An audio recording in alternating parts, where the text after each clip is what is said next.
എല്ലാവർക്കും നമസ്കാരം. മാസ്റ്റർ അക്കാഡമിയുടെ മറ്റൊരു ഓൺലൈൻ സെഷനിലേക്ക് എല്ലാവർക്കും സ്വാഗതം. വരാനിരിക്കുന്ന LP-UP പരീക്ഷകൾക്ക് ബയോളജിയിൽ നിന്നും ചോദിക്കുന്ന ചില ചോദ്യങ്ങളുമായിട്ടാണ് ഞാൻ നിങ്ങളുടെ മുമ്പിലിരിക്കുന്നത്.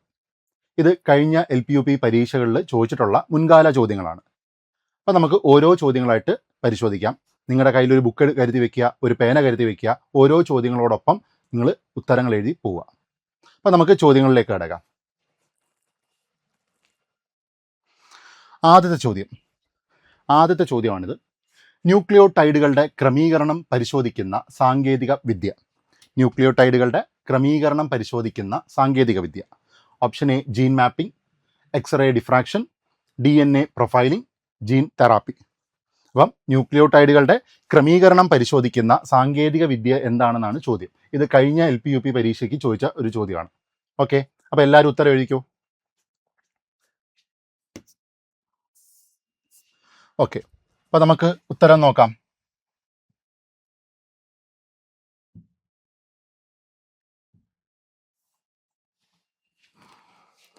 അപ്പം ന്യൂക്ലിയോടൈഡുകളുടെ ക്രമീകരണം പരിശോധിക്കുന്ന സാങ്കേതിക വിദ്യ ചോദിച്ചു കഴിഞ്ഞാൽ അതിൻ്റെ ആൻസർ എന്ന് പറയുന്നത് എന്താ? DNA പ്രൊഫൈലിംഗ് എന്നാണ്. അപ്പോൾ ഇതിൻ്റെ ആൻസർ എന്താ? DNA profiling. അപ്പോൾ എന്താണ് ഈ ന്യൂക്ലിയോടൈഡുകൾ എന്ന് പറഞ്ഞു കഴിഞ്ഞാൽ? ന്യൂക്ലിയോടൈഡുകൾ എന്ന് പറഞ്ഞാൽ എന്താ? നമ്മുടെ DNAയുടെ അടിസ്ഥാന ഘടകമാണ് എന്ത്? ന്യൂക്ലിയോടൈഡ് എന്ന് പറയുന്നത്. ഓക്കെ, അപ്പോൾ ന്യൂക്ലിയോടൈഡ്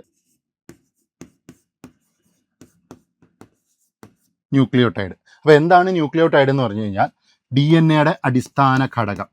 ഒരു DNAയുടെ അടിസ്ഥാന ഘടകമാണ്.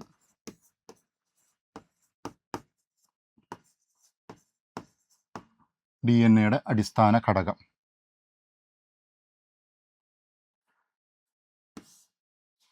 ഓക്കെ, അപ്പോൾ DNAയുടെ അടിസ്ഥാന ഘടകമാണ് ന്യൂക്ലിയോടൈഡുകൾ എന്ന് പറയുന്നത്. ഓക്കെ, ഇതിൻ്റെ അറേഞ്ചിങ്ങിനെയാണ് നമ്മൾ എന്ത് വിളിക്കുന്നത്? DNA പ്രൊഫൈലിംഗ്, അല്ലെങ്കിൽ ഇതിൻ്റെ മറ്റൊരു പേരാണ് DNA പ്രൊഫൈലിംഗ്, അല്ലെങ്കിൽ DNA ഫിംഗർ പ്രിൻറ്റിംഗ് എന്ന് പറയും. DNA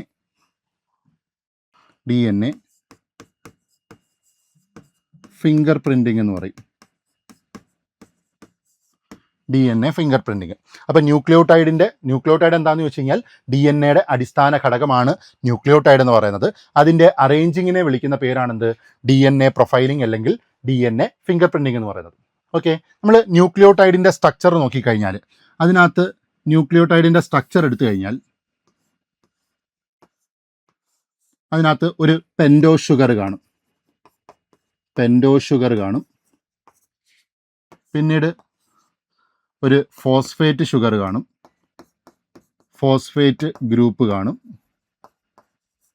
ഓക്കെ, പിന്നീട് നൈട്രജൻ ബേസുകൾ കാണും.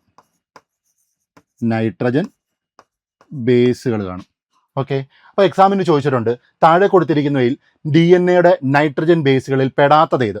ഓക്കെ, എക്സാമിന് ചോദിച്ചിട്ടുള്ളതാണ്. അപ്പോൾ DNAയുടെ നൈട്രജൻ ബേസുകൾ ഏതൊക്കെയാണെന്ന് ഇനി അറിയണം. ഏതൊക്കെയാണ് DNAയുടെ നൈട്രജൻ ബേസുകൾ? ഒന്ന് അഡിനിൻ, തയാമിൻ, ഗുവാനിൻ,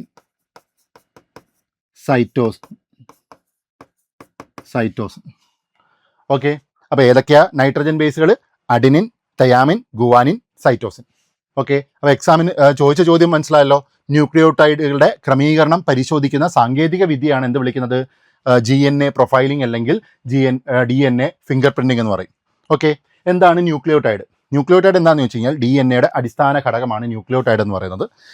അതിൻ്റെ അറേഞ്ചിങ്ങിനെയാണ് നമ്മൾ എന്ത് വിളിക്കുന്നത്? ക്രമീകരണത്തെയാണ് DNA പ്രൊഫൈലിംഗ്, അല്ലെങ്കിൽ DNA ഫിംഗർ പ്രിൻറ്റിംഗ് എന്ന് പറയുന്നത്. ഇനി ന്യൂക്ലിയോടൈഡ് എടുത്തു കഴിഞ്ഞാൽ, അല്ലെങ്കിൽ ന്യൂക്ലിയോടൈഡിൻ്റെ സ്ട്രക്ചർ നോക്കിക്കഴിഞ്ഞാൽ അതിനകത്തൊരു പെൻറ്റോ ഷുഗർ കാണും, ഒരു ഫോസ്ഫേറ്റ് ഗ്രൂപ്പ് കാണും, ഒരു നൈട്രജൻ ബേസ് കാണും. ഏതൊക്കെയാണ് DNAയിലെ നൈട്രജൻ ബേസുകൾ? അതാണ് അടുത്തത് നോക്കേണ്ടത്. ഏതൊക്കെയാ? Adenine, thymine, guanine, cytosine. ഒന്നുകൂടെ, adenine, thymine, guanine, cytosine. Clear? ഇനി നമുക്കറിയണം DNA പ്രൊഫൈലിംഗ്, അല്ലെങ്കിൽ DNA ഫിംഗർ പ്രിൻറ്റിംഗ്, അത് കണ്ടെത്തിയ ആളുടെ പേര് എക്സാമിന് ചോദിച്ചിട്ടുണ്ട്. അതാണ് അലക് ജെഫ്രി. ആരാണ് കണ്ടെത്തിയത്? Alec Jeffrey. ഓക്കെ, അപ്പോൾ DNA പ്രൊഫൈലിംഗ് കണ്ടെത്തിയ വ്യക്തിയുടെ പേരാണെന്ത്? അലക് ജെഫ്രി എന്ന് പറയുന്നത്. ക്ലിയർ? ഇത്രയും ക്ലിയർ ആണല്ലോ. ഇനി അടുത്ത നമുക്ക് ഇനി ഡി എൻ എയുടെ ഒരു പ്രത്യേകത, ഡി എൻ എയുടെ സ്ട്രക്ചർ നോക്കിക്കഴിഞ്ഞാൽ ഡി എൻ എ എന്ന് പറയുന്നത് ഡബിൾ സ്ട്രാൻഡഡ് ആണ്. ഡബിൾ സ്ട്രാൻഡഡ് ആണ് എന്ത് ഡി എൻ എ എന്ന് പറയുന്നത്. അപ്പോൾ ഡി എൻ എ എന്താ, D N A double standard ആണ്. അതായത് 2 ഇഴകൾ വരുന്നതാണ്, ഇരട്ട ഇഴകൾ വരുന്നതാണ് എന്ത് ഡി എൻ എ എന്ന് പറയുന്നത്. എന്നാൽ ആർ എൻ എ ചോദിച്ചു കഴിഞ്ഞാൽ, ആർ എൻ എ ചോദിക്കുവാണെങ്കിൽ അത് സിംഗിൾ സ്റ്റാൻഡേർഡ് ആണ്. സിംഗിൾ സ്റ്റാൻഡേർഡ് ആണ്. R N A single stranded ആണ്. ഓക്കെ, അപ്പോൾ ഇത് ഡി എൻ എയും ആർ എൻ എയും തമ്മിലുള്ള വ്യത്യാസമാണ് പറഞ്ഞത്. D N A double stranded ആണെങ്കിൽ R N A single stranded ആണ്. ഡി എൻ എ ഇരട്ട ഇഴകളുള്ളതാണെങ്കിൽ, അതായത് 2 ഇഴകളുള്ളതാണെങ്കിൽ ആർ എൻ എ ഒറ്റ ഇഴയുള്ളതാണെന്ത് ആർ എൻ എ എന്ന് പറയുന്നത്. ഓക്കെ, ഇനി നമുക്ക് ഡി എൻ എയിൽ നിന്നും ആർ എൻ എ ഉണ്ടാക്കുന്ന പ്രോസസ്സ് ഉണ്ട്. ഡി എൻ എയിൽ നിന്നും ആർ എൻ എ നിർമ്മിക്കുന്ന പ്രോസസ്സിനെയാണ് ട്രാൻസ്ക്രിപ്ഷൻ എന്ന് പറയുന്നത്. ട്രാൻസ്ക്രിപ്ഷൻ. ഓക്കെ, അപ്പോൾ ഡി എൻ എയിൽ നിന്നും ആർ എൻ എ ഉണ്ടാക്കുന്ന പ്രോസസ്സിനെ വിളിക്കുന്ന പേരാണെന്ത് ട്രാൻസ്ക്രിപ്ഷൻ എന്ന് പറയുന്നത്. ഓക്കെ, എന്നാൽ ചില വൈറസുകളിൽ ആർ എൻ എയിൽ നിന്നും ഡി എൻ എ ഉണ്ടാക്കാറുണ്ട്. ഓക്കെ, ചില വൈറസുകൾ ആർ എൻ എയിൽ നിന്നും ഡി എൻ എ ഉണ്ടാക്കുന്നുണ്ട്. അത്തരമൊരു വൈറസാണ് റെട്രോ വൈറസ് എന്ന് പറയുന്നത്. അത്തരമൊരു വൈറസാണ് റെട്രോ വൈറസ്.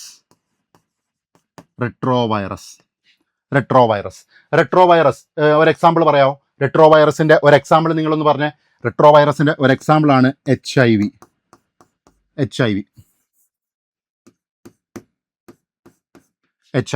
അപ്പം HIV human immuno virus, human immuno deficiency virus, അതാണ് HIV വൈറസ്. അപ്പോൾ HIV വൈറസ് എന്തിന് എക്സാമ്പിളാ? അതൊരു റെട്രോ വൈറസിന് എക്സാമ്പിളാണ്. മനസ്സിലായോ? ഈ റെട്രോ വൈറസിന് എന്തിന് കഴിവുണ്ട്? അതായത് ആർ എൻ എയിൽ നിന്നും ഡി എൻ എ നിർമ്മിക്കാനുള്ള കഴിവുണ്ട്. ഓക്കെ, എന്നാൽ ഡി എൻ എയിൽ നിന്നും ആർ എൻ എ ഉണ്ടാക്കുന്ന ആ പ്രോസസ്സിന് വിളിക്കുന്ന പേരെന്താ? ട്രാൻസ്ക്രിപ്ഷൻ. ഇത്രയും ക്ലിയർ ആണല്ലോ. ഇനി ഇതിൻ്റെ മറ്റ് ഓപ്ഷനുകളിലേക്ക് പോയി കഴിഞ്ഞാൽ പിന്നെ വരുന്നതാണ് ജീൻ മാപ്പിംഗ് എന്ന് പറയുന്നത്. ജീൻ മാപ്പിംഗ് പിന്നൊരു ടേമാണ്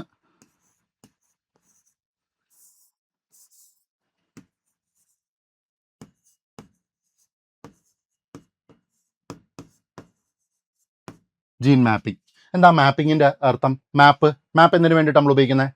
മാപ്പ് ലൊക്കേഷൻ നോക്കാൻ വേണ്ടിയിട്ട് അല്ലേ? അതേപോലെ തന്നെ ഒരു ജീനോമിൽ ഇന്ന ജീനുകൾ എവിടെ കാണപ്പെടുന്നു, എവിടെ സ്ഥിതി ചെയ്യുന്നു, അതിൻ്റെ ലൊക്കേഷൻ അറിയാൻ വേണ്ടി ഉപയോഗിക്കുന്ന ഒരു സാങ്കേതിക വിദ്യയാണെന്ത് ജീൻ മാപ്പിംഗ് എന്ന് പറയുന്നത്.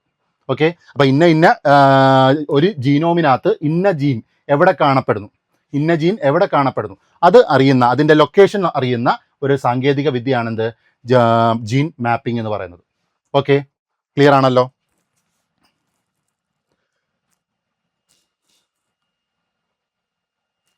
പിന്നെ വരുന്നതാണ് ജീൻ തെറാപ്പി എന്ന് പറയുന്നത്. ജീൻ തെറാപ്പി അതായത് ജനിതക എഞ്ചിനീയറിംഗിലും അതിൻ്റെ ചികിത്സയുമായി ബന്ധപ്പെട്ട സാങ്കേതിക വിദ്യയ്ക്ക് പറയുന്ന പേരാണെന്ത് ജീൻ തെറാപ്പി എന്ന് പറയുന്നത്. ജനിതക എഞ്ചിനീയറിംഗും ചികിത്സയ്ക്കും പറയുന്നതാണെന്ത് ജീൻ തെറാപ്പി എന്ന് പറയുന്നത്. ഓക്കെ, അപ്പം ആദ്യത്തെ ക്വസ്റ്റ്യൻ്റെ കണക്ഷൻ കിട്ടിയല്ലോ. അപ്പോൾ ആദ്യത്തെ ക്വസ്റ്റ്യൻ ന്യൂക്ലിയോടൈഡുകളുടെ ക്രമീകരണം പരിശോധിക്കുന്ന സാങ്കേതിക വിദ്യ. അതിൻ്റെ ആൻസർ എന്താ? DNA പ്രൊഫൈലിംഗ്, അല്ലെങ്കിൽ ഇതിന് മറ്റൊരു പേരാണ് DNA ഫിംഗർ പ്രിന്റിംഗ് എന്ന് പറയുന്നത്. അത് കണ്ടെത്തിയ ആളുടെയും കൂടെ പേര് ഓർത്ത് വെച്ചോണം, അലക് ജെഫ്രി. അത് കണ്ടെത്തിയ ആളാരാ? അലക് ജെഫ്രി. ഓക്കെ, അടുത്ത ക്വസ്റ്റ്യനിലേക്ക് പോവാം. അടുത്ത ക്വസ്റ്റ്യൻ, മനുഷ്യന്റെ ആദ്യ പാലിൽ, അതായത് കൊളസ്ട്രോൾ, ഏറ്റവും കൂടുതലായി അടങ്ങിയിരിക്കുന്ന ഇമ്മ്യൂണോ ഗ്ലോബുലിൻ ഏതാണ്? കഴിഞ്ഞ LPUP പരീക്ഷയ്ക്ക് ചോദിച്ച ചോദ്യമാണ്.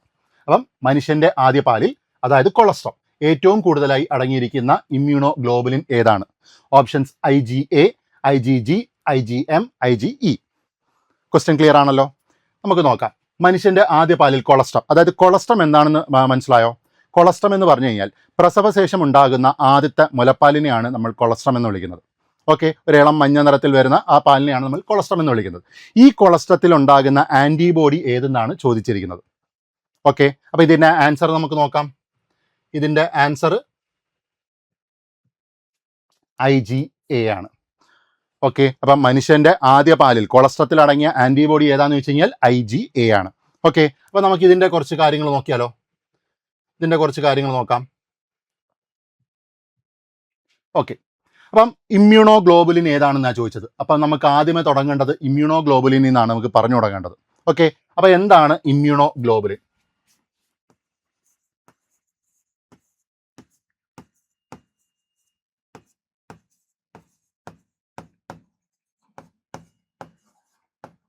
Immuno globulin. ഇമ്മ്യൂണോ ഗ്ലോബുലിൻ അറിഞ്ഞില്ലെങ്കിലും നമുക്ക് ഗ്ലോബുലിൻ എന്താണെന്നറിയാം. ഒരു പ്ലാസ്മ പ്രോട്ടീൻ ആണ്. എന്തിന് സഹായിക്കുന്ന പ്ലാസ്മ പ്രോട്ടീൻ? പ്രതിരോധത്തിന് സഹായിക്കുന്ന അല്ലെങ്കിൽ ആൻറ്റിബോഡികളെ പോലെ പ്രവർത്തിക്കുന്ന ഒരു പ്ലാസ്മ പ്രോട്ടീൻ ആണ് എന്ത്? ഗ്ലോബുലിൻ എന്ന് പറയുന്നത്.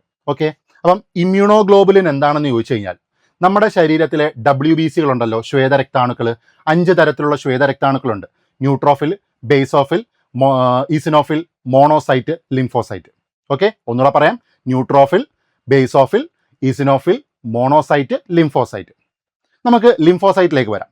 ലിംഫോസൈറ്റിന്റെ ജോലി എന്ന് പറഞ്ഞു കഴിഞ്ഞാൽ രോഗാണുക്കളെ പ്രത്യേകം നശിപ്പിക്കുക എന്നുള്ളതാണ്, പ്രത്യേകം തിരിച്ചറിഞ്ഞ് നശിപ്പിക്കുക എന്നതാണ് ലിംഫോസൈറ്റിന്റെ ജോലി. ആ ലിംഫോസൈറ്റ് 2 എണ്ണമുണ്ട്. ഓക്കെ, ആ ലിംഫോസൈറ്റ് എന്ന് പറഞ്ഞാൽ 2 എണ്ണം ഉണ്ട്. ഒരു B ലിംഫോസൈറ്റും ഉണ്ട്, അതേപോലെ ഒരു T ലിംഫോസൈറ്റും ഉണ്ട്. ഓക്കെ, നമ്മുടെ അസ്ഥിമജ്ജയിൽ നിർമ്മിക്കപ്പെട്ട് അസ്ഥിമജ്ജയിൽ തന്നെ പാകപ്പെടുന്ന ലിംഫോസൈറ്റുകളെയാണ് നമ്മൾ B ലിംഫോസൈറ്റ് എന്ന് വിളിക്കുന്നത്. എന്നാൽ അസ്ഥിമജ്ജയിൽ രൂപപ്പെട്ട് തൈമസ് ഗ്രന്ഥിയിൽ പോയി പാകപ്പെടുന്നതിനെ നമ്മൾ T ലിംഫോസൈറ്റ് എന്ന് വിളിക്കുന്നു. ഓക്കെ, അപ്പൊ ബോൺ മാരോയിൽ നിർമ്മിച്ച് ബോൺ മാരോയിൽ തന്നെ പാകപ്പെടുന്നത് B ലിംഫോസൈറ്റ്. എല്ലാം B ആണ്. അതാണ് ബാക്ടീരിയ നശിപ്പിക്കുന്നത്. അപ്പൊ എല്ലാം ആയല്ലോ. ബോൺ മാരോ നിർമ്മിക്കപ്പെടുന്നു, ബോൺ മാരോയിൽ മെച്ചുവർ ആവുന്നു, ബോൺ മാരോ B ലിംഫോസൈറ്റ് എന്ന് വിളിക്കുന്നു. ബാക്ടീരിയനെ നശിപ്പിക്കുന്നു. ഓക്കെ, ഇനി അസ്ഥിമജ്ജയിൽ നിർമ്മിച്ച് തൈമസിൽ പോയി പാകപ്പെടുന്ന T ലിംഫോസൈറ്റ്. ക്ലിയർ ആണല്ലോ. ഇതിനകത്ത് B ലിംഫോസൈറ്റ് നമുക്ക് നോക്കാം. B ലിംഫോസൈറ്റിന്റെ ജോലി എന്താണെന്ന് ചോദിച്ചു കഴിഞ്ഞാൽ ബാക്ടീരിയകളെ നശിപ്പിക്കുന്ന കാര്യം നമ്മൾ പറഞ്ഞു. അതല്ലാതെ ഇതിന്റെ ഏറ്റവും പ്രധാനപ്പെട്ട ജോലിയാണ് ആന്റിബോഡികളെ നിർമ്മിക്കുക. നമ്മുടെ ശരീരത്തിലേക്ക് പ്രവേശിക്കുന്ന ആന്റിജനെതിരെ ആന്റിബോഡികളെ നിർമ്മിക്കുക. ഇത്തരം ആന്റിബോഡികൾ അല്ലെങ്കിൽ B ലിംഫോസൈറ്റ് നിർമ്മിക്കുന്ന ഈ ആന്റിബോഡികളെയാണ് നമ്മൾ ഇമ്മ്യൂണോ ഗ്ലോബുലിൻ എന്ന പേരിൽ അറിയപ്പെടുന്നത്. ഇങ്ങനെ B ലിംഫോസൈറ്റ് നിർമ്മിക്കുന്ന ആന്റിബോഡികളെയാണ് ഇമ്മ്യൂണോ ഗ്ലോബുലിൻ എന്ന് വിളിക്കുന്നത്. ഈ ഇമ്മ്യൂണോ ഗ്ലോബുലിന്റെ സ്ട്രക്ചർ നോക്കിക്കഴിഞ്ഞാൽ, ഇതിന്റെ സ്ട്രക്ചർ എടുത്തു കഴിഞ്ഞാൽ Y ഷേപ്ഡ് ആണ്. ഇമ്മ്യൂണോ ഗ്ലോബുലിന്റെ സ്ട്രക്ചർ എങ്ങനെ? Y ഷേപ്ഡ് ആണ്. എക്സാമിന് ചോദിച്ചിട്ടുണ്ട്. ഇമ്മ്യൂണോ ഗ്ലോബുലിന്റെ സ്ട്രക്ചർ Y ഷേപ്ഡ് ആണ്. ഓക്കെ, ഇനി ഇമ്മ്യൂണോ ഗ്ലോബുലിൻ എത്ര എണ്ണം ഉണ്ടെന്ന് ചോദിച്ചു കഴിഞ്ഞാൽ 5 തരത്തിലുള്ള ഇമ്മ്യൂണോ ഗ്ലോബുലിൻ ഉണ്ട്. എത്ര? 5 എണ്ണം ഉണ്ട്. ഈ 5 എണ്ണം നമുക്കൊരു ഒറ്റ വാക്കിൽ പഠിക്കാം. ഈ 5 എണ്ണവും നമുക്ക് ഒറ്റ വാക്കിൽ പഠിക്കാം. GAMED,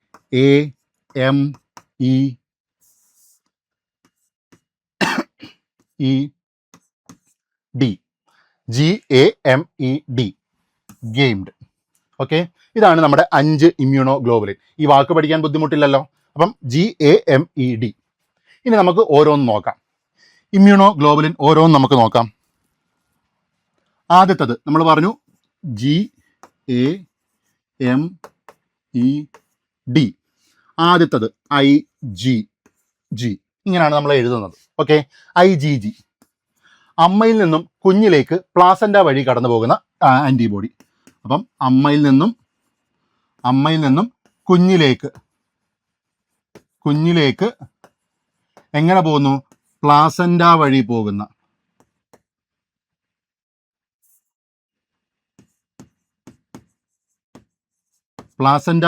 കടന്നു പോകുന്ന ഇമ്മ്യൂണോ ഗ്ലോബുലിൻ ആണെന്ത്? IgG എന്ന് പറയുന്നത്. അപ്പൊ അമ്മയിൽ നിന്നും കുഞ്ഞിലേക്ക് പ്ലാസന്റ വഴി കടന്നു പോകുന്ന ഇമ്മ്യൂണോ ഗ്ലോബുലിൻ ആണെന്ത്? IgG എന്ന് പറയുന്നത്. ഓക്കെ, ഇനി അടുത്തതാണ് IgA. IgA എന്താണെന്ന് ചോദിച്ചു കഴിഞ്ഞാൽ ഇപ്പൊ നമ്മുടെ ചോദ്യത്തിൽ ഉള്ളത് തന്നെ. ആദ്യത്തെ മുലപ്പാലിലടങ്ങിയ അല്ലെങ്കിൽ കൊളസ്ട്രത്തിലടങ്ങിയ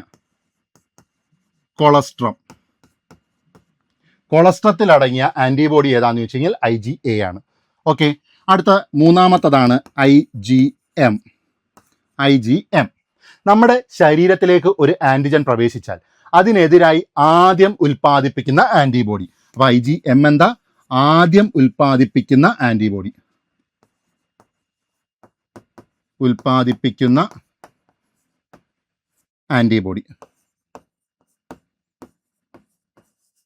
ആദ്യം ഉൽപ്പാദിപ്പിക്കുന്ന ആന്റിബോഡി. ഓക്കെ, IgM ആയല്ലോ. ഇനി അടുത്ത വരുന്നത് IgE. IgE എന്താ? അലർജിക്കെതിരെയുള്ള ആന്റിബോഡി. എന്താ? അലർജിക്കെതിരെയുള്ള ആന്റിബോഡി. അവസാനത്തത് IgD. IgD ചോദിക്കുവാണെങ്കിൽ അലർജിയും വിഷവസ്തുക്കളും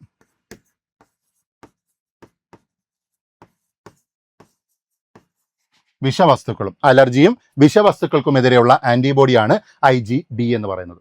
clear? അപ്പൊ ഇതാണ് ഇമ്മ്യൂണോ ഗ്ലോബുലിൻ. അപ്പൊ നമ്മൾ പറഞ്ഞു ബി ലിംഫോസൈറ്റ് നിർമ്മിക്കുന്ന ആൻറ്റിബോഡികളെയാണ് ഇമ്മ്യൂണോഗ്ലോബുലിൻ എന്ന് വിളിക്കുന്നത്. IgE IG എന്ന് പറഞ്ഞ് നമ്മൾ ഡിനോട്ട് ചെയ്യും. അതിൻ്റെ ആകൃതി എങ്ങനെയാ? Y ആകൃതിയാണ് അതിൻ്റെ ഷേപ്പ് എന്ന് പറയുന്നത്. 5 തരത്തിലുള്ള ഇമ്മ്യൂണോഗ്ലോബുലിൻ ഉണ്ട്. ഏതൊക്കെയാണ് 5 എണ്ണം? ഗെയിംഡ് എന്ന വാക്കുകൊണ്ട് പഠിക്കുന്നു.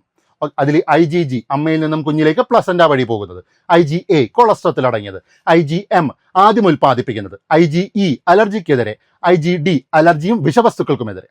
ക്ലിയർ? സെറ്റ്. അടുത്ത ക്വസ്റ്റ്യൻ. അപ്പോൾ നമുക്ക് ഇതിൻ്റെ ഉത്തരം കിട്ടിയല്ലോ, ഇതിൻ്റെ ആൻസർ നമുക്ക് കിട്ടിയല്ലോ, IgA.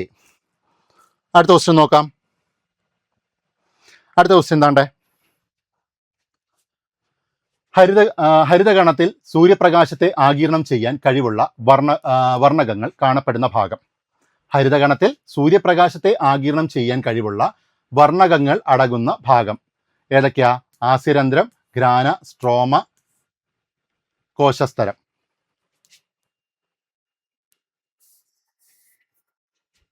ഓപ്ഷൻസ് ആസ്യരന്ധ്രങ്ങൾ, ഗ്രാന, സ്ട്രോമ, കോശസ്തരം.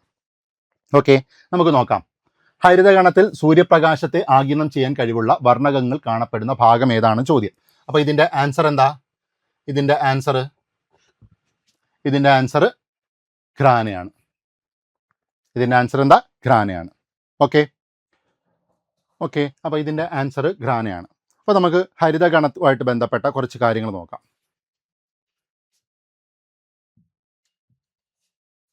അപ്പോൾ നമുക്കറിയാം, സസ്യകോശങ്ങളിൽ മാത്രം കാണപ്പെടുന്ന ഒരു കോശാംഗമാണ് എന്ത്? ജൈവകണം എന്ന് പറയുന്നത്. ജൈവകണം. അപ്പോൾ സസ്യകോശത്തിൽ മാത്രം കാണപ്പെടുന്ന ഒരു കോശാംഗമാണ് ഇത്, ജൈവകണം. ഈ ജൈവകണം 3 തരത്തിലാണുള്ളത്.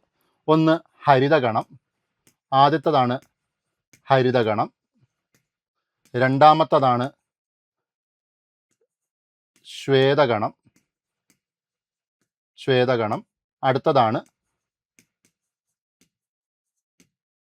വർണ്ണകണം. ഓക്കെ, ഹരിതകണം, ശ്വേതകണം, വർണ്ണകണം. അതിനേതി നമുക്ക് ആദ്യം നോക്കേണ്ടത് ഹരിതകണമാണ്. ഹരിതകണം നമുക്ക് നോക്കാം. ഹരിതകണത്തിൻ്റെ നിറം ചോദിക്കുവാണെങ്കിൽ എന്താ? പച്ചയാണ്. നിറം പച്ച. അപ്പോൾ ഹരിതകണത്തിൻ്റെ നിറം എന്താ? പച്ച. ഇതിൻ്റെ ധർമ്മം ചോദിക്കുവാണെങ്കിൽ ഫോട്ടോസിന്തസിസ്. അപ്പോൾ ഇതിൻ്റെ ധർമ്മമാണ് എന്ത്? ഫോട്ടോസിന്തസിസ് എന്ന് പറയുന്നത്.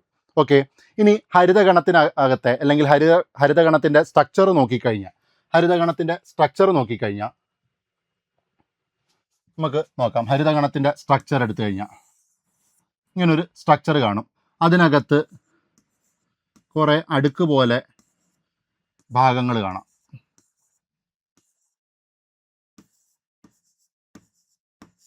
ഓക്കെ, ഇങ്ങനെ അടുക്ക് പോലെ ഭാഗങ്ങൾ കാണാം. പിന്നെ അതേപോലെ തന്നെ ഇതിൻ്റെ അകത്ത് എന്ത് കാണാം? കുറേ ദ്രാവക ഭാഗം. ഇതെന്ന് പറയുന്നത് ഇതിൻ്റെ ദ്രാവക ഭാഗമാണ്. ഓക്കെ,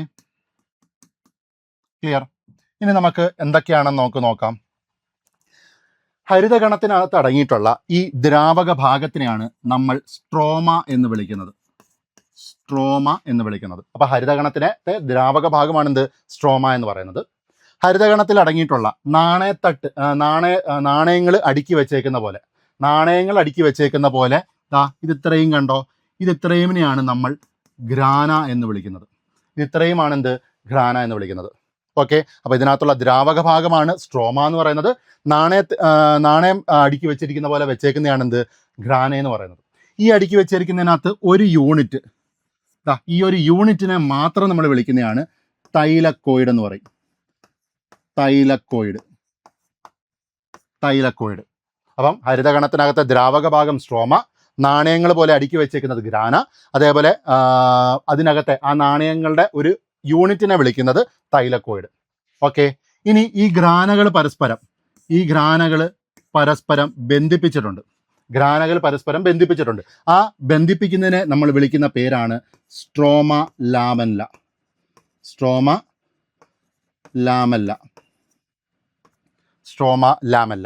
ആ ഗ്രാനകളെ തമ്മിൽ ബന്ധിപ്പിച്ചിരിക്കുന്നതിനാണ് സ്ട്രോമ ലാമെല്ല എന്ന് വിളിക്കുന്നത്. ഓക്കെ, ഈ ഗ്രാനയിലാണ് ആരടങ്ങിയിട്ടുള്ളത്? ഹരിതകം അടങ്ങിയിട്ടുള്ളത്. ഓക്കെ, ഈ ഗ്രാനയിലാണ് ഹരിതകം കാണപ്പെടുന്നത്. ക്ലിയർ? അപ്പോൾ ഇതാണ് ഹരിതകണത്തിൻ്റെ ഒരു സ്ട്രക്ചർ എന്ന് പറയുന്നത്. ക്ലിയർ ആണല്ലോ? അപ്പം നമ്മുടെ അടുത്ത് ചോദിച്ചേക്കുന്നത് എന്താ? ഹരിതഗണത്തിൽ സൂര്യപ്രകാശത്തെ ആഗിരണം ചെയ്യാൻ കഴിവുള്ള വർണ്ണകങ്ങൾ. ആ വർണ്ണകമാണ് ഹരിതകം എന്ന് പറയുന്നത്. ആ വർണ്ണകം കാണപ്പെടുന്ന ഭാഗം ഏതാ? ഗ്രാനയിലാണ്. ഗ്രാന എന്താ? നാണയങ്ങൾ അടുക്കി വെച്ചിരിക്കുന്ന പോലെ ആ ഭാഗത്തിനെയാണ് എന്ത് വിളിക്കുന്നത്? ഗ്രാന എന്ന് വിളിക്കുന്നത്. ഓക്കെ, അപ്പം ഹരിതഗണം ഒക്കെയാണല്ലോ. ഇനി നമുക്ക് അടുത്ത നോക്കാം, ശ്വേതഗണം. ശ്വേതഗണം എന്തിനു വേണ്ടി സഹായിക്കുന്നയാ? ശ്വേതഗണം എന്ന് പറയുന്നത് ആഹാരം സംഭരിക്കാൻ വേണ്ടിയിട്ട്. ഹരിതഗണം നിർമ്മിക്കുന്ന ആഹാരം സംഭരിക്കുക എന്നുള്ളത് ആരുടെ ജോലിയാ? ശ്വേതഗണത്തിന്റെ ജോലിയാണ്. അങ്ങനെ ശ്വേതഗണത്തിനകത്ത് നിറം ചോദിക്കുവാണെങ്കിലോ, ശ്വേതഗണത്തിന് നിറമുണ്ടോ? ഇതിന് നിറമില്ല. ഇതിനെന്തില്ല? ഇതിന് നിറമില്ല. ഓക്കെ, ഇതിന്റെ ധർമ്മമാണ് ആഹാര സംഭരണം.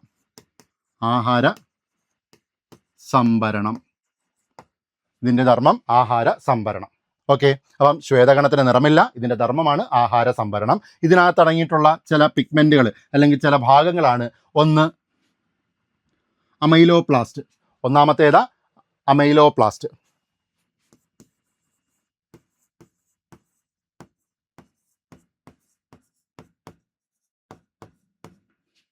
രണ്ടാമത്തത്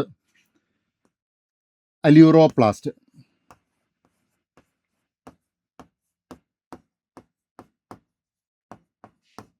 മൂന്നാമത്തത് ഏലിയോപ്ലാസ്റ്റ്.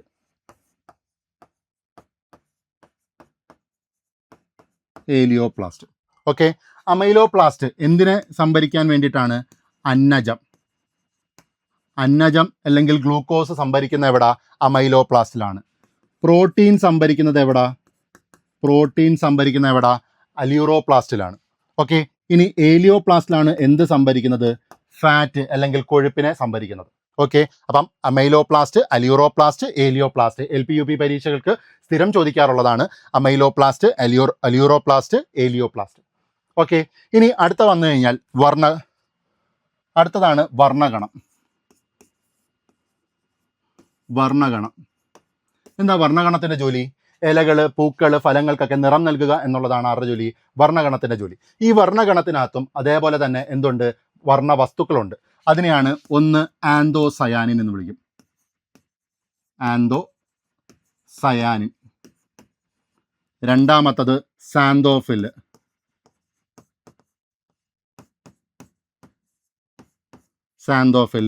മൂന്നാമത്തത്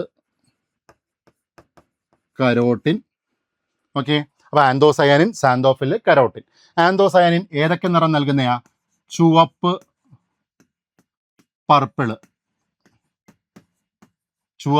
പർപ്പിള് നൽകുന്നു. സാന്തോഫിൽ ഏത് നിറവാ? മഞ്ഞ നിറം നൽകുന്നു. കരോട്ടിൻ ഏത് നിറവാ?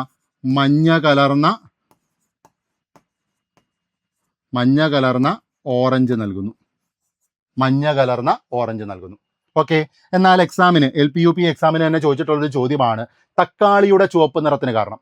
തക്കാളിയുടെ ചുവപ്പ് നിറത്തിന് കാരണം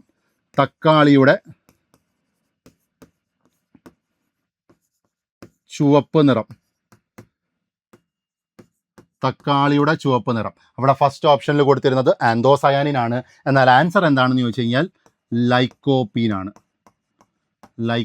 ആണ്. ഓക്കെ, അപ്പൊ തക്കാളിയുടെ ചുവപ്പ് നിറത്തിന് കാരണം ആരാ? ലൈക്കോപ്പീൻ ആണ്. അതേപോലെ ചോദിച്ചിട്ടുള്ള ഒരു തെറ്റിക്കുന്ന ചോദ്യമാണ് മഞ്ഞളിന്റെ മഞ്ഞ നിറത്തിന് കാരണം.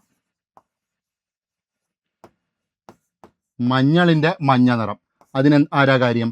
അത് കുർക്കുമിൻ ആണ്.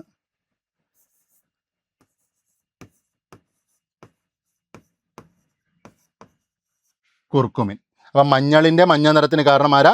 കുർക്കുമിൻ. ഓക്കെ, അപ്പം വർണ്ണവസ്തുക്കൾ ഹരിതഗണവുമായിട്ട് ബന്ധപ്പെട്ട അല്ലെങ്കിൽ ജൈവഗണവുമായി ബന്ധപ്പെട്ട കാര്യങ്ങൾ ഇത്രയും ക്ലിയർ ആണല്ലോ. അപ്പോൾ ഇത് ഇത്രയുമാണ് നമുക്ക് പഠിക്കാനുള്ളത്.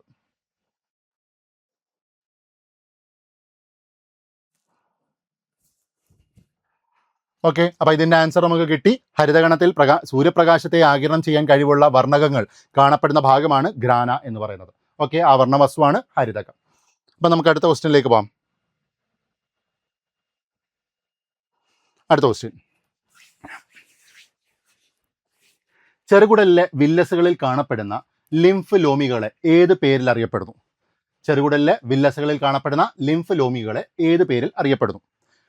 രക്തലോമികൾ, ലാക്റ്റിയലുകൾ, മൈക്രോവില്ലസുകൾ, ഇവയൊന്നുമല്ല. ഓക്കെ, ഇത് ഏത് പരീക്ഷയ്ക്കായാലും ഈ അടുത്ത കാലങ്ങളിൽ സ്ഥിരം ചോദിക്കാറുള്ള ഒരു ചോദ്യമാണ്. കഴിഞ്ഞ LP-UP എക്സാമിന് ചോദിച്ച ഒരു ചോദ്യം കൂടിയാണ്. മാത്രമല്ല ഏത് പരീക്ഷ എടുത്തു കഴിഞ്ഞാലും സ്ഥിരമായിട്ട് കാണപ്പെടുന്ന, ഈ അടുത്ത കാലങ്ങളിൽ സ്ഥിരമായിട്ട് കാണപ്പെടുന്ന ഒരു ചോദ്യമാണെന്ത് ഈ വന്നേക്കുന്നത്. അപ്പം എന്താണ് ഇതിൻ്റെ ഉത്തരം? ചെറുകുടലിലെ വില്ലസുകളിൽ കാണപ്പെടുന്ന ലിംഫോസൈറ്റുകൾ ലിംഫ് ലോമികകൾ ഏത് പേരിൽ അറിയപ്പെടുന്നു? ഇതിൻ്റെ ആൻസർ ആണെന്ത്? ഇതിൻ്റെ ആൻസർ ഏതാ? ലാക്റ്റിയൽ. ഓക്കെ, ലാക്റ്റിയലുകൾ എന്ന് വിളിക്കും. അപ്പം നമുക്കിതിൻ്റെ പോയിന്റുകളൊക്കെ ഒന്ന് നോക്കാം. അപ്പം നമുക്കറിയാം വില്ലസ്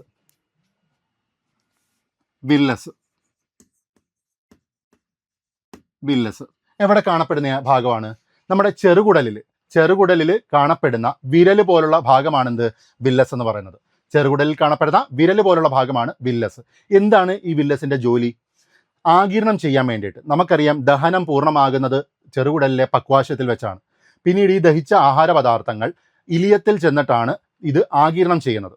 ഓക്കെ, ഈ ആഗിരണം ചെയ്യുമ്പം അതിൻ്റെ ആ ചെറിയ സുഷിരങ്ങളിലൂടെ പോകണമെങ്കിൽ അതിൻ്റെ സർഫസ് ഏരിയ ഒന്ന് കൂട്ടിക്കൊടുക്കണം, അല്ലയോ? അപ്പം ആഗിരണത്തിന് വേണ്ടി പ്രതല വിസ്തീർണം അനേകം മടങ്ങുകളായി വർദ്ധിപ്പിക്കുക, ആ ജോലി ചെയ്യുന്നതാണ് ആര്? വില്ലസ് എന്ന് പറയുന്നത്. ഓക്കെ, അപ്പം പോഷകങ്ങളുടെ ആഗിരണത്തിന് വേണ്ടി പ്രതല വിസ്തീർണം അനേകം മടങ്ങുകളായി വർദ്ധിപ്പിക്കുക, അതാണ് ആരുടെ ജോലി? വില്ലസിൻ്റെ ജോലി. ഈ വില്ലസിൻ്റെ സ്ട്രക്ചർ എടുത്തു കഴിഞ്ഞാൽ, വില്ലസിൻ്റെ സ്ട്രക്ചർ നോക്കിക്കഴിഞ്ഞാൽ വില്ലസിൻ്റെ ഏറ്റവും പുറമെ എന്ത് കാണാം?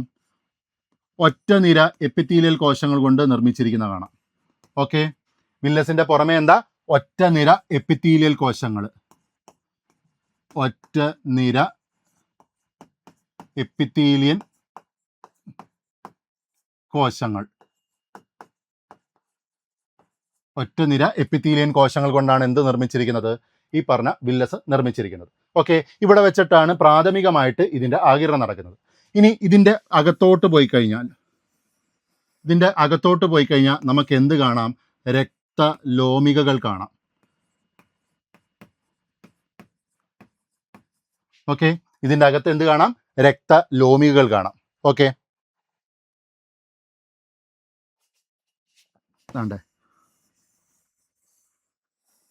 രക്തലോമികകൾ കാണാം. ഇനി ഇതിനകത്ത് കാണപ്പെടുന്ന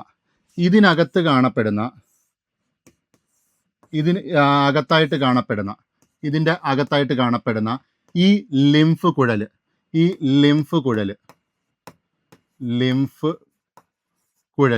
ഇതിനെയാണ് ഞാൻ എന്ത് വിളിക്കുന്നത്?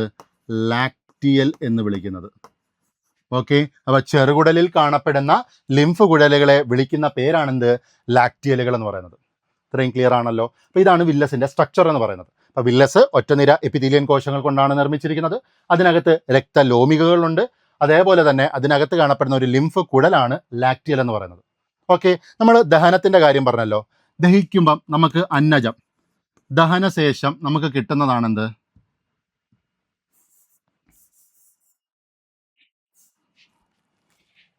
ഓക്കെ, ദഹനം കഴിയുമ്പോഴത്തേക്കിനും അന്നജം നമുക്ക് കിട്ടുന്ന എന്തൊക്കെയാ?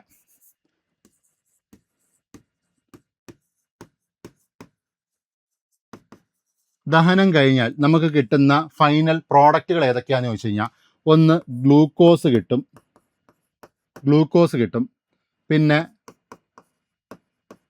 ഫ്രക്ടോസ് കിട്ടും, ഗാലക്ടോസ് കിട്ടും,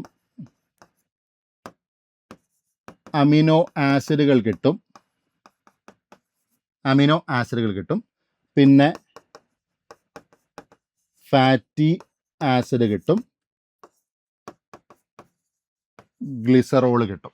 ഇത്രയും സാധനങ്ങളാണ് നമുക്ക് ദഹനം പൂർണ്ണമാകുമ്പോൾ കിട്ടുന്നത്. ഓക്കെ, ഈ ദഹിച്ച് കിട്ടുന്ന സാധനങ്ങളിൽ ഗ്ലൂക്കോസ്, ഫ്രക്ടോസ് ഞാൻ ഏതൊക്കെയാ പറഞ്ഞേ? ഈ ദഹിച്ച് കിട്ടുന്ന സാധനങ്ങളിൽ glucose, fructose, galactose, amino acid, ഇത്രയും സാധനങ്ങൾ എങ്ങോട്ടേക്കാണ് ആഗിരണം ചെയ്യുന്നതെന്ന് ചോദിച്ചു കഴിഞ്ഞാൽ നേരിട്ട് രക്തലോമികയിലേക്ക് ആഗിരണം ചെയ്യും. ക്ലിയർ ആണോ? എന്തൊക്കെയാണ് ഞാൻ പറഞ്ഞേ? Glucose, fructose, galactose, amino acid ഇവരെല്ലാം നേരിട്ട് രക്തലോമികയിലേക്ക് ആഗിരണം ചെയ്യും. ബാക്കിയുള്ള ഈ ഫാറ്റി ആസിഡും ഗ്ലിസറോളും ഉണ്ടല്ലോ, ബാക്കിയുള്ള ഈ ഫാറ്റി ആസിഡും ഗ്ലിസറോളും എങ്ങോട്ടാണ് പോകുന്നത്? ബാക്കിയുള്ള ഈ ഫാറ്റി ആസിഡും ഗ്ലിസറോളും പോകുന്നത് എങ്ങോട്ടാന്ന് വെച്ച് കഴിഞ്ഞാൽ ഈ പറഞ്ഞ ലിംഫ് കുഴലിലേക്കാണ്. ഫാറ്റി ആസിഡും ഗ്ലിസറോളും എങ്ങോട്ട് ആഗിരണം ചെയ്യുന്നത്? ലിംഫ് കുഴലിലേക്കാണ്. ഓക്കെ.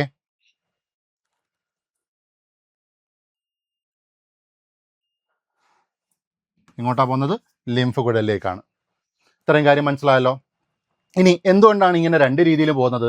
എന്തുകൊണ്ടാണ് ഈ ഫാറ്റ് ഇത്രയും പേർക്ക് രക്തത്തിലേക്ക് ആഗിരണം ചെയ്യാമെങ്കിൽ ഫാറ്റി ആസിഡിനും ഗ്ലിസറോളിനും കൂടെ എന്താ രക്തത്തിൽ പോയാൽ ഇവർക്ക് എന്താ കൊമ്പുണ്ടോ? അപ്പോൾ എന്തുകൊണ്ടാണ് ഇവർ രക്തത്തിലോട്ട് പോകാതെ നേരെ നമ്മുടെ ലാക്റ്റിയൽ എന്ന് പറയുന്ന ലിംഫ് കുഴലിലേക്ക് പോയത്? ഇവർക്ക് മാത്രം എന്തുകൊണ്ടാണ് ഇങ്ങനെ ഒരു പ്രത്യേകത? എന്താ? കാരണം നമുക്കറിയാം രക്തത്തിനകത്ത് ഏറ്റവും കൂടുതലുള്ളത് നമ്മുടെ പ്ലാസ്മയാണ്. ആ പ്ലാസ്മയിലെ 90% അല്ലെങ്കിൽ 92% എന്താ? ജലമാണ്. നമുക്ക് അറിയാം ജലത്തിൽ എന്ത് ലയിക്കത്തില്ല? കൊഴുപ്പ് ലയിക്കത്തില്ല. ജലത്തിൽ കൊഴുപ്പ് ലയിക്കത്തില്ല. അപ്പോൾ സ്വാഭാവികമായിട്ടും ഫാറ്റി ആസിഡും ഗ്ലിസറോളും രക്തത്തിൽ കയറി കഴിഞ്ഞാൽ അത് ലയിക്കുമോ? ഇല്ല. അതുകൊണ്ടാണ് ഫാറ്റി ആസിഡും ഗ്ലിസറോളും എങ്ങോട്ടേക്ക് കയറുന്നത്? ലാക്റ്റിയൽ എന്ന് പറയുന്ന ലിംഫ് കുഴലിലേക്ക് കയറുന്നത്. സെറ്റാണല്ലോ. അപ്പം ഇതാണ് നമുക്ക് ഈ ഒരു ഭാഗത്ത് പഠിക്കാനുള്ളത്. അപ്പോൾ ഇതിൻ്റെ ഉത്തരം നമ്മൾ കിട്ടിയായിരുന്നല്ലോ, ലാക്റ്റിയലുകൾ. അടുത്ത ചോദ്യം നോക്കാം. അടുത്ത ചോദ്യം സ്ഥിരം ചോദിക്കാറുള്ള ചോദ്യങ്ങളാണ്. ഏറ്റവും സിമ്പിളായിട്ടുള്ള ഒരു ചോദ്യമാണ്. പേശികളെ അസ്ഥിയുമായി ബന്ധിപ്പിക്കുന്ന യോജക കല. പേശികളെ അസ്ഥിയുമായി ബന്ധിപ്പിക്കുന്ന യോജക കല ഏതെന്നാണ് ചോദ്യം. ഓക്കെ, നോക്കാം. പേശികളെ അസ്ഥിയുമായി ബന്ധിപ്പിക്കുന്ന യോജക കല ഏതാ? ടെൻഡൺ ആണ് ഉത്തരം. ഓക്കെ, പേശികളെ അസ്ഥിയുമായി ബന്ധിപ്പിക്കുന്ന യോജകല ഏതാ? ടെൻഡൺ. അപ്പോൾ നമ്മളിവിടെ അറിയണം എന്താണ് യോജക കല എന്നറിയണം. എന്താണ് യോജക കല എന്നറിയണം. ഓക്കെ, എന്താ യോജക കല എന്ന് പറഞ്ഞാൽ? യോജക കല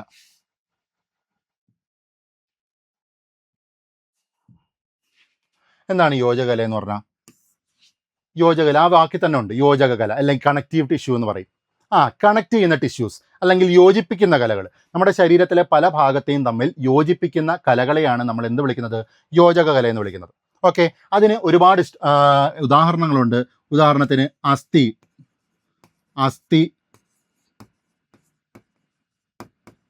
തരുണാസ്ഥി. അസ്ഥിയും തരുണാസ്ഥിയും എന്തിന് എക്സാമ്പിളാണ്? ഒരു യോജകലയ്ക്ക് എക്സാമ്പിളാണ്. പിന്നീട് വരുന്നതാണ് സ്നായിക്കള്. പിന്നെ വരുന്നതാണ് ടെൻഡോൺസ്. പിന്നെ വരുന്നതാണ് രക്തം. പിന്നീടുള്ളതാണ് ലിംഫ്. പിന്നീട് വരുന്നത് സിമൻറ്റം. ഓക്കെ, ഇതൊക്കെയാണ് ചില എക്സാമ്പിളുകൾ എന്ന് പറയുന്നത്. ഓക്കെ, ഇതിൽ ഏറ്റവും കൂടുതലുള്ള നമ്മുടെ ശരീരത്തിൽ ഏറ്റവും കൂടുതലുള്ള ഒരു യോജക കല ഏതാണെന്ന് ചോദിച്ചു കഴിഞ്ഞാൽ രക്തമാണ്. ഏറ്റവും കൂടുതലുള്ള യോജകലയാണ് ഇത് രക്തം എന്ന് പറയുന്നത്. എങ്ങനെ കാണപ്പെടുന്ന? നിറത്തോടുകൂടിയ ദ്രാവക രൂപത്തിലുള്ള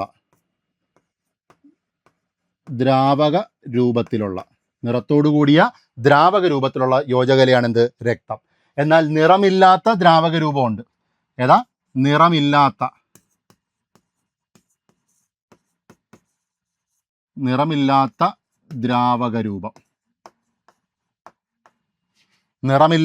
ദ്രാവക രൂപത്തിലുള്ള യോജകലയാണ് ലിംഫ് എന്ന് പറയുന്നത്. ഓക്കെ ആണല്ലോ. പിന്നെ സ്നായിക്കൾ നോക്കിക്കഴിഞ്ഞാൽ എന്തൊക്കെയാ? ഒരു എല്ല് ലിഗമെന്റ് വെച്ച് മറ്റൊരു എല്ലിനെ ബന്ധിപ്പിക്കുന്നു. ഇതങ്ങ് പഠിച്ചു വെച്ചാൽ മതി. മനസ്സിലായോ? ഒരസ്ഥി മറ്റൊരു അസ്ഥിയുമായിട്ട് ബന്ധിപ്പിക്കുന്നു. അതാണ് ഒരു എല്ല് വേറൊരു എല്ലുമായിട്ട് എങ്ങനെ ബന്ധിപ്പിക്കുന്നത്? ലിഗമെന്റ് വെച്ച്. ഇനി ടെൻഡോൺസ് എന്താണെന്ന് ചോദിച്ചു കഴിഞ്ഞാൽ അസ്ഥികളെയും പേശികളെയും തമ്മിൽ ബന്ധിപ്പിക്കുന്നു. ഓക്കെ, വളരെ കാഠിന്യമായിട്ടുള്ള നമ്മുടെ ശരീരത്തിന് താങ്ങും ബലവും ആകൃതിയും ഒക്കെ കൊടുക്കുന്ന ഒരു യോജകലയാണ് എന്ത്?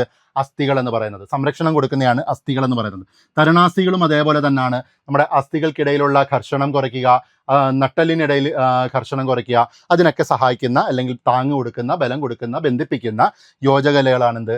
തരുണാസ്ഥികൾ എന്ന് പറയുന്നത്. ഓക്കെ, സിമൻറ്റം എന്ന് പറഞ്ഞാൽ എന്താ? പല്ലിനെ മോണയിൽ ഉറപ്പിച്ച് നിർത്തുന്ന, പല്ല് മോണയിൽ ഉറപ്പിച്ചിരിക്കുന്ന യോജകല. കാൽഷ്യം അടങ്ങിയ യോജകലയാണെന്ത്? സിമൻറ്റം എന്ന് പറയുന്നത്. ഓക്കെ, നെക്സ്റ്റ് ക്വസ്റ്റ്യൻ നോക്കാം. ഓക്കെ, അടുത്ത ചോദ്യം നമുക്ക് നോക്കാം. താഴെ തന്നിരിക്കുന്നവയിൽ ആസ്കോമൈസീറ്റുകൾ എന്ന ഫഞ്ചൈ വിഭാഗത്തിൽ ഉൾപ്പെട്ടതേത്? അപ്പം ആസ്കോമൈസിറ്റീസ് എന്ന് പറയുന്ന ഫഞ്ചൈ വിഭാഗത്തിൽ ഉൾപ്പെട്ട ഫംഗസ് ഏത് എന്നാണ് ചോദിച്ചിരിക്കുന്നത്. അതിന് option തന്നേക്കുന്നത് Rhizopus, ആൽബ്യൂഗോ, Penicillium, Mucor. Okay, അപ്പോൾ ഇതിനകത്ത് ഏതാണ് ആസ്കോമൈസീറ്റുകൾ എന്ന് പറയുന്ന വിഭാഗത്തിൽപ്പെടുന്നത്? ആസ്കോമൈസീറ്റുകൾ എന്ന വിഭാഗത്തിൽപ്പെടുന്ന ഫംഗസ് ആണ് ഏത്? പെനിസിലിയം. ഏതാണ്? പെനിസിലിയം.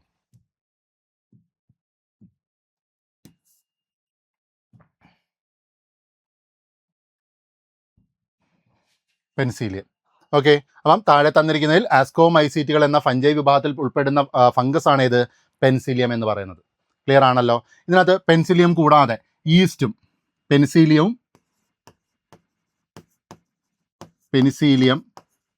അതേപോലെ ഈസ്റ്റ് ഇത് രണ്ടും ഏത് വിഭാഗത്തിൽ പെടുന്നതാണ്? ആസ്കോമൈസിറ്റീസ്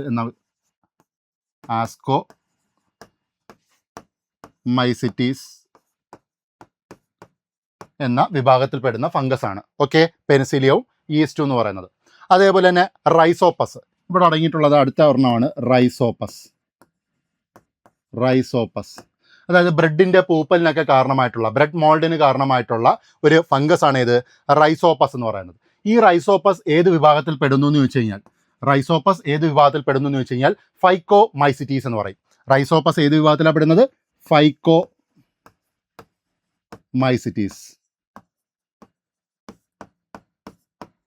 റൈസോപ്പസ് ഏത് വിഭാഗത്തിലാണ് പെടുന്നത്? ഫൈക്കോമൈസിറ്റീസിൽ വരുന്നു. ഓക്കെ, അടുത്തത് ആൽബ്യൂഗോ. ആൽബ്യൂഗോ ഏത് വിഭാഗത്തിൽ പെടുന്നതാ? ആൽബ്യൂഗോ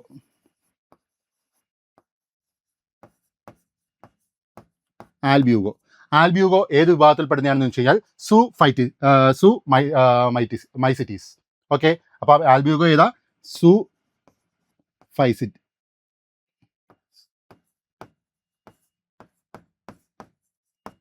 ഓക്കെ, ഫൈസിറ്റീസ് എന്ന വിഭാഗത്തിൽ പെടുന്നതാണെന്ത്? ആൽബ്യൂഗോ എന്ന് പറയുന്നത്. Okay, അവസാനത്തത് Mucor.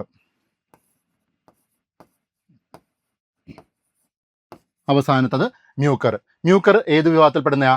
സൈഗോമൈസിറ്റീസിനകത്ത് വരുന്നതാ. ഏതാ? സൈഗോമൈസിറ്റീസ്.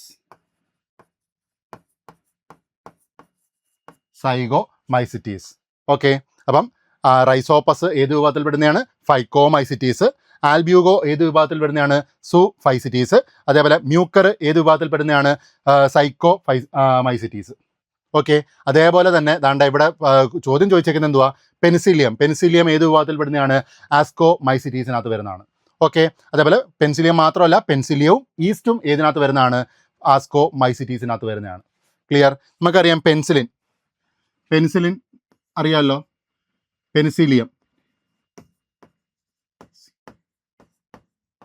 പെനിസിലിയം നൊട്ടേറ്റം എന്നാണ് മുഴുവൻ പേര്.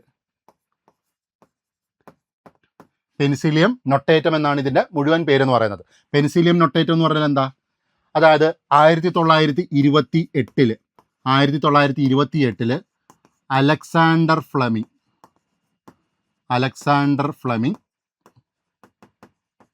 അലക്സാണ്ടർ ഫ്ലെമിംഗ് ആദ്യമായി ഒരു ആൻറ്റിബയോട്ടിക്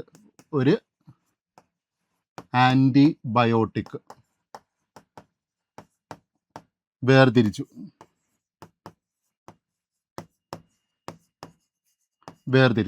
ഈ ആൻറ്റിബയോട്ടിക്കിൻ്റെ പേരാണെന്ത്? പെൻസിലിൻ.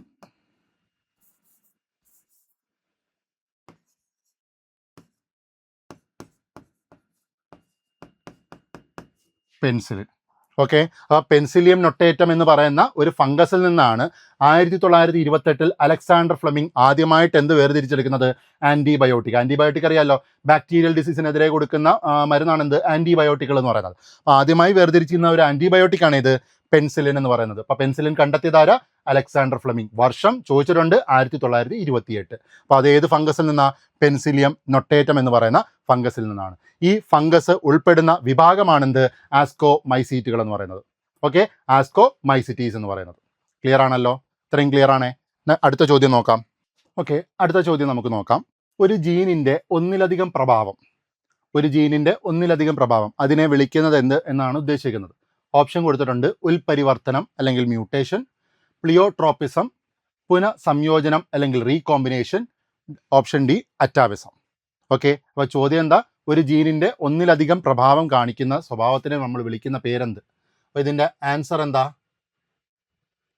ഇതിൻ്റെ ആൻസറാണ് പ്ലിയോട്രോപ്പിസം എന്ന് പറയും. അപ്പോൾ ഇതിൻ്റെ ആൻസറാണ് പ്ലിയോട്രോപ്പിസം എന്ന് പറയുന്നത്. ഓക്കെ, അപ്പോൾ നമുക്ക് നോക്കാം എന്താണ് ഇത് ഉദ്ദേശിക്കുന്നത് എന്നുള്ളത്. അപ്പം ഒരു ജീനിൻ്റെ ഒന്നിലധികം പ്രഭാവം കാണിക്കുന്ന പ്രോസസ്സാണെന്ത്? പ്ലിയോട്രോപ്പിസം എന്ന് പറയുന്നത്. പ്ലിയോട്രോപ്പിസം, അതായത് ഒരു ജീൻ ഒന്നിൽ കൂടുതൽ സ്വഭാവം നിയന്ത്രിക്കുന്നുണ്ടെങ്കിൽ, സ്വഭാവങ്ങൾ നിയന്ത്രിക്കുന്നുണ്ടെങ്കിൽ അതിനെയാണ് പ്ലിയോട്രോപ്പിസം എന്ന് പറയുന്നത്. അതാണ് ഇവിടെ ഉദ്ദേശിക്കുന്നത്, ഒരു ജീനിൻ്റെ ഒന്നിലധികം പ്രഭാവം എന്ന് പറയുന്നത്. ഒരു ജീൻ ഒന്നിൽ കൂടുതൽ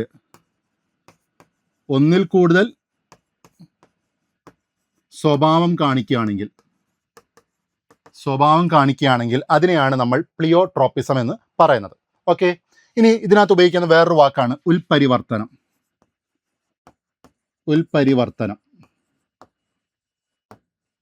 അല്ലെങ്കിൽ മ്യൂട്ടേഷൻ എന്ന് പറയുന്നത്.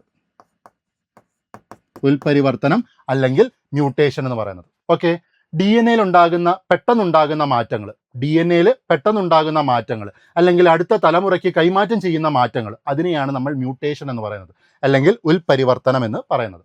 ഓക്കെ, അപ്പോൾ DNA-യിൽ ഉണ്ടാകുന്ന പെട്ടെന്നുള്ള മാറ്റത്തിനെ അല്ലെങ്കിൽ അടുത്ത തലമുറയ്ക്ക് കൈമാറ്റം ചെയ്യുന്ന മാറ്റത്തിനെയാണ് എന്ത് വിളിക്കുന്നത്?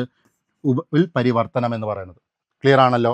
ഇനി അടുത്തതാണ് പുനഃസംയോജനം.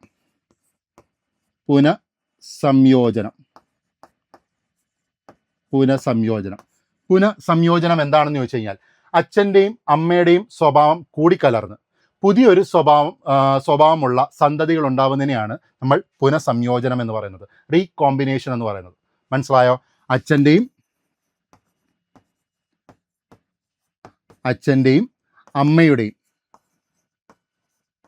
അമ്മയുടെയും സ്വഭാവം രണ്ടും കൂടെ മിക്സ് ചെയ്ത്, രണ്ടും കമ്പൈൻ ചെയ്ത് പുതിയ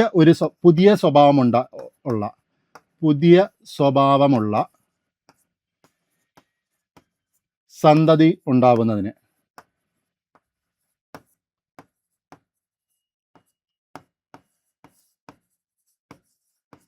ഉണ്ടാകുന്നത്. മനസ്സിലായോ? അതിനെയാണ് പുനഃസംയോജനം എന്ന് പറയുന്നത്. ക്ലിയർ ആണല്ലോ. അപ്പോൾ അച്ഛൻ്റെയും അമ്മയുടെയും സ്വഭാവം കൂടിച്ചേർന്ന് പുതിയ സ്വഭാവമുള്ള സന്തതികൾ ഉണ്ടാവുന്ന പ്രോസസ്സിനെയാണ് എന്ത് വിളിക്കുന്നത്? റീകോമ്പിനേഷൻ അല്ലെങ്കിൽ പുനഃസംയോജനം എന്ന് പറയുന്നത്. ഓക്കെ, അടുത്ത വാക്കാണ് അറ്റാവിസം.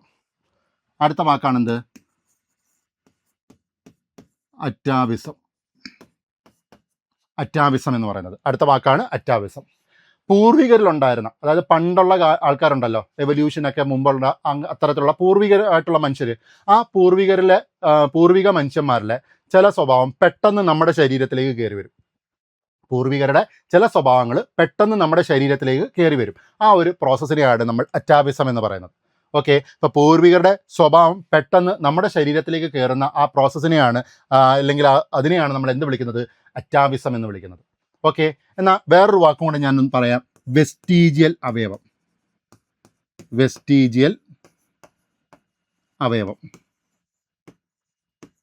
പൂർവികരുടെ കാര്യം പറഞ്ഞപ്പോൾ ഒന്ന് കണക്ട് ചെയ്ത് പറഞ്ഞതാണ് വെസ്റ്റീജിയൽ അവയവങ്ങൾ. ഇതെന്താ ഈ വെസ്റ്റീജിയൽ അവയവങ്ങൾ എന്ന് പറഞ്ഞാൽ? നമ്മുടെ ശരീരത്തിനകത്ത് പല അവയവങ്ങൾ പ്രവർത്തിക്കാതെ നിൽക്കുന്നുണ്ട്. അത് സംഭവം അതിനകത്തുണ്ട്, പക്ഷെ അതൊരു ജോലി ഇല്ലാതെ വെറുതെ ഇരിക്കുക. മനസ്സിലായോ? അതായത് പൂർവികരിൽ പ്രവർത്തിച്ചുകൊണ്ടിരുന്നതും എന്നാൽ ആധുനിക മനുഷ്യരിൽ പ്രവർത്തനരഹിതവുമായി നിൽക്കുന്ന അവയവങ്ങളെയാണ് നമ്മൾ എന്ത് വിളിക്കുന്നത്? വെസ്റ്റീജിയൽ അവയവം എന്ന് വിളിക്കുന്നത്. ഒന്നുകൂടെ പറയാം, പൂർവികരിൽ പ്രവർത്തിച്ചുകൊണ്ടിരുന്നതും എന്നാൽ ആധുനിക മനുഷ്യരിൽ പ്രവർത്തനരഹിതവുമായി നിൽക്കുന്ന അവയവങ്ങളെയാണ് നമ്മൾ എന്ത് വിളിക്കുന്നത്? വെസ്റ്റീജിയൽ അവയവം എന്ന് വിളിക്കുന്നത്. മനസ്സിലായോ? അതിന് ഒരു എക്സാമ്പിൾ ചോദിച്ചു കഴിഞ്ഞാൽ, നമ്മുടെ പൂർവികരിലുണ്ടായിരുന്ന സംഭവമാണ് വാല്, അല്ലയോ? ആ വാലിൻ്റെ ഒരു അംശമാണ് നമ്മുടെ നട്ടലിൻ്റെ ഏറ്റവും അവസാനം കിടക്കുന്ന ടെയിൽ ബോൺ എന്ന് പറയുന്നത്. നട്ടലിലെ ഏറ്റവും അവസാനത്തെ അസ്ഥിയാണ് എന്ത്? കോക്കിക്സ് അല്ലെങ്കിൽ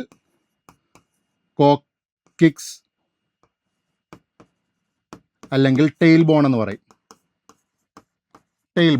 കോക്കിക്സ് അല്ലെങ്കിൽ ടെയിൽ ബോൺ. ഈ കോക്കിക്സ് അല്ലെങ്കിൽ ടെയിൽ ബോൺ എന്താ? പണ്ട് നമ്മുടെ വാലായിരുന്നു. മനസ്സിലായോ? ഇപ്പം നമുക്ക് വാലുണ്ടോ? ഇല്ല. പക്ഷെ ആ ടെയിൽ ബോൺ അവിടെ ഉണ്ട്. അപ്പോൾ ഇപ്പം അത് ഒരു പണിയെടുക്കാതെ വെറുതെ ഇരിക്കുക.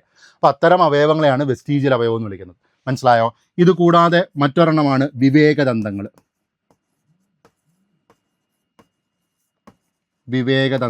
അല്ലെങ്കിൽ വിസ്ഡം ടീത്ത് എന്ന് പറയും. നമ്മുടെ ചർവണകം ഇല്ലയോ?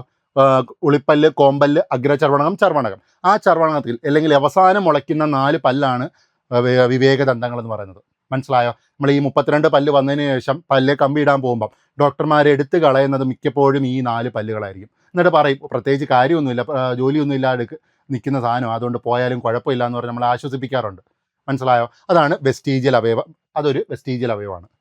വേറൊരെണ്ണമാണ് vermiform appendix. Vermiform appendix. Vermiform appendix. Okay, വേറെ അവയവമാണ് വെർമിഫോം അപ്പൻഡിക്സ്. അത് നമ്മുടെ വൻകുടൽ കാണപ്പെടുന്ന വിരൽ പോലുള്ള ഭാഗമാണിത് വെർമിഫോം അപ്പൻഡിക്സ്. അപ്പോൾ ഇത് മൂന്നുമാണ് വെസ്റ്റീജിയൽ അവയവത്തിന് എക്സാമ്പിൾ. ക്ലിയർ? അപ്പോൾ ഇത് ഇത്രയും ഓക്കെ ആണല്ലോ. അപ്പം ഒന്നിൽ കൂടുതൽ സ്വഭാവം കാണിക്കുന്ന പ്രതിഭാസത്തെ നമ്മൾ പ്ലിയോട്രോപ്പിസം എന്ന് പറയും. അതേപോലെ DNA-യിൽ പെട്ടെന്നുണ്ടാകുന്ന മാറ്റം, അല്ലെങ്കിൽ നമ്മുടെ അടുത്ത തലമുറയ്ക്ക് കൈമാറ്റം ചെയ്യുന്ന മാറ്റം, അതിനെയാണ് നമ്മൾ ഉൾപരിവർത്തനം അല്ലെങ്കിൽ മ്യൂട്ടേഷൻ എന്ന് പറയുന്നത്. അടുത്തത് പുനഃസംയോജനം എന്ന് പറഞ്ഞാൽ അച്ഛൻ്റെയും അമ്മയുടെയും സ്വഭാവം കൂടിച്ചേർന്ന് ഒരു പുതിയ സ്വഭാവമുള്ള സന്തതികൾ ഉണ്ടാവുന്ന അതിനെയാണ് നമ്മൾ പുനഃസംയോജനം എന്ന് പറയുന്നത്. അടുത്ത അറ്റാവിസം എന്ന് പറഞ്ഞു കഴിഞ്ഞാൽ പൂർവികരിൽ ഉണ്ടായിരുന്ന ഏതെങ്കിലും സ്വഭാവം പെട്ടെന്ന് നമ്മുടെ ശരീരത്തിലേക്ക് കയറുന്നു, മനസ്സിലായി, നമ്മുടെ ശരീരത്തിൽ ഉണ്ടാകുന്നു, അതിനെയാണ് അറ്റാവിസം എന്ന് പറയുന്നത്. പിന്നീട് പറഞ്ഞാണ് വെസ്റ്റീജിയൽ അവയവം. പൂർവികരിൽ പ്രവർത്തിക്കുന്നതും എന്നാൽ ആധുനിക മനുഷ്യരിൽ പ്രവർത്തനരഹിതവുമായി നിൽക്കുന്ന അവയവങ്ങളെയാണ് വെസ്റ്റീജിയൽ അവയവം എന്ന് വിളിക്കുന്നത്. ഓക്കെ, അടുത്ത ചോദ്യത്തിലേക്ക് പോവാം. ഓക്കെ, അടുത്ത ചോദ്യം, ആധുനിക വർഗീകരണ ശാസ്ത്രത്തിന്റെ പിതാവ് എന്നറിയപ്പെടുന്ന ശാസ്ത്രജ്ഞനാര്? ആധുനിക വർഗീകരണ ശാസ്ത്രത്തിന്റെ പിതാവ് എന്നറിയപ്പെടുന്ന ശാസ്ത്രജ്ഞനാര്? കഴിഞ്ഞ വർഷം തന്നെ ചോദിച്ച ചോദ്യമാണ്. ഓപ്ഷൻസ് ആണ് Robert H Whittaker, Carl Linnaeus, Hugo ഡീവ്രീസ്, MJ ഷ്ലീഡൻ. ഓക്കെ, അപ്പോൾ നമുക്ക് നോക്കാം ആധുനിക വർഗീകരണ ശാസ്ത്രത്തിന്റെ പിതാവ് ആരെന്നാണ് ചോദ്യം. ആധുനിക വർഗീകരണ ശാസ്ത്രത്തിന്റെ പിതാവ് ആരാന്ന് ചോദിച്ചു കഴിഞ്ഞാൽ കാൾ ലിനേസ് ആണ് ആൻസർ. അപ്പോൾ ഇതിൻ്റെ ആൻസർ എന്താ? Carl Linnaeus. പഴയതിൻ്റെ ആൻസർ നമ്മൾ മാർക്ക് ചെയ്തായിരുന്നു. ഓക്കെ, അപ്പോൾ കാൾ ലിനേസ് ആണ് ആൻസർ. അപ്പോൾ നമുക്ക് നോക്കാം. അപ്പോൾ നമ്മൾ പറഞ്ഞു ആധുനിക വർഗീകരണ ശാസ്ത്രത്തിന്റെ പിതാവ് എന്നറിയപ്പെടുന്നതാണെന്ത്? ആധുനിക വർഗീകരണ ശാസ്ത്രത്തിന്റെ പിതാവാണ് കാൾ ലിനേസ് എന്ന് പറഞ്ഞു. അതായത് 2 കിങ്ഡം ക്ലാസിഫിക്കേഷൻ, ആദ്യമായിട്ട് 2 കിങ്ഡം ക്ലാസിഫിക്കേഷൻ, പ്ലാന്റ് അനിമേലിയ എന്ന് പറഞ്ഞ ഒരു 2 കിങ്ഡം ക്ലാസിഫിക്കേഷൻ ആരാ ചെയ്തതെന്ന് വെച്ച് കഴിഞ്ഞാൽ കാൾ ലിനേസ് ആണ്. കാൾ ലിനേസ് ആണ് എന്ത് ചെയ്യുന്നത്? ഒരു 2 കിങ്ഡം ക്ലാസിഫിക്കേഷൻ നടത്തുന്നത്. ഓക്കെ, പിന്നെ അതേപോലെ തന്നെ ഒരു Robert H Whittaker 5 kingdom classification, 5 kingdom classification നടത്തുന്നത് ആരാന്ന് വെച്ച് കഴിഞ്ഞാൽ റോബർട്ട് എച്ച് വിറ്റാക്കർ ആണ്. Robert H Whittaker. Robert H Whittaker ആണ് 5 കിങ്ഡം ക്ലാസിഫിക്കേഷൻ ചെയ്യുന്നത്. ഓക്കെ, ഇനി അടുത്ത ഇതിനകത്ത് കൊടുത്തിട്ടുള്ള ഒരു പേരാണ് ഹ്യൂഗോ ഡീവ്രീസ് എന്ന് പറയും. ഉൽപരിവർത്തന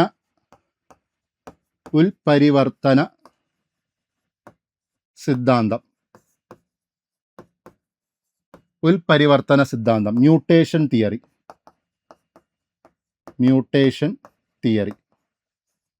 ഓക്കെ, ഉൽപരിവർത്തന സിദ്ധാന്തം അല്ലെങ്കിൽ മ്യൂട്ടേഷൻ തിയറി ആരുടെ ആയിരുന്നു?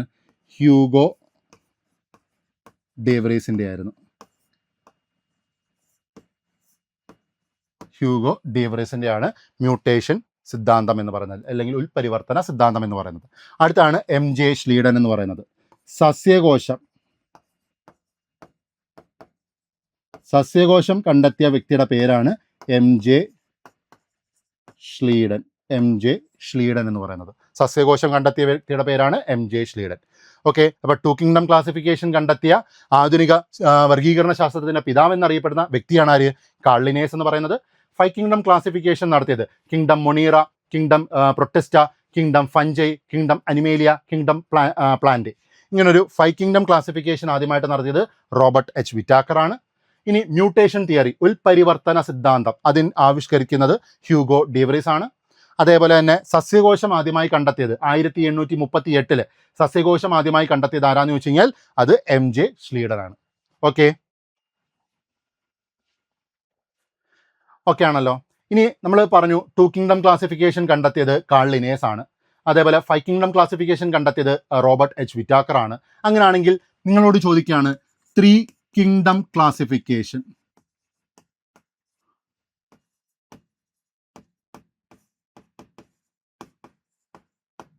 3 കിങ്ഡം ക്ലാസിഫിക്കേഷൻ ആരാന്ന് ചോദിച്ചു കഴിഞ്ഞാൽ ഏണസ്റ്റ് ഹെയ്ക്കൽ എന്ന് പറയും. Okay, Ernst Haeckel. അപ്പം 3 കിങ്ഡം ക്ലാസിഫിക്കേഷൻ ആദ്യമായിട്ട് നടത്തിയതാരാ? ഏണസ്റ്റ് ഹെയ്ക്കൽ ആണ്. ഓക്കെ, അങ്ങനെയാണെങ്കിൽ 4 കിങ്ഡം ക്ലാസിഫിക്കേഷൻ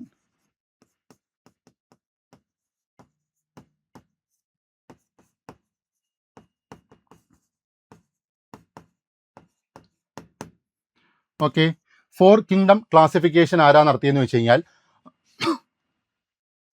4 കിങ്ഡം ക്ലാസിഫിക്കേഷൻ ആദ്യമായിട്ട് നടത്തിയത് Herbert F Copeland. Herbert F Copeland ആണ് 4 കിങ്ഡം ക്ലാസിഫിക്കേഷൻ ആദ്യമായിട്ട് നടത്തുന്നത്. ഇനി 5 കിങ്ഡം ക്ലാസിഫിക്കേഷൻ നമ്മൾ പറഞ്ഞു റോബർട്ട് എച്ച് വിറ്റാക്കർ. അങ്ങനെയാണെങ്കിൽ 6 കിങ്ഡം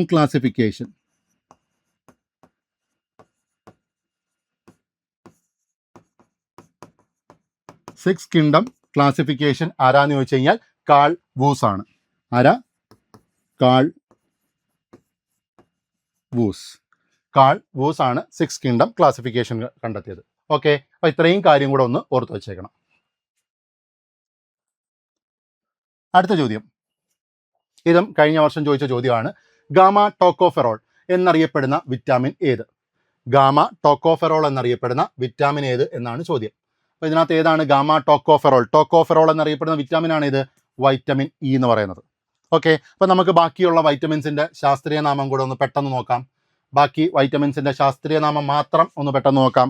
ആദ്യത്തേത് വൈറ്റമിൻ എ, അതാണ് റെറ്റിനാൾ. അടുത്തത് B1 എന്നോ ബി എന്നോ ചോദിച്ചു കഴിഞ്ഞാൽ ഒന്ന് തന്നെയാണ്, തയാമിൻ. B2 riboflavin. അടുത്തത് B3 എന്താ? നിയാസിൻ അല്ലെങ്കിൽ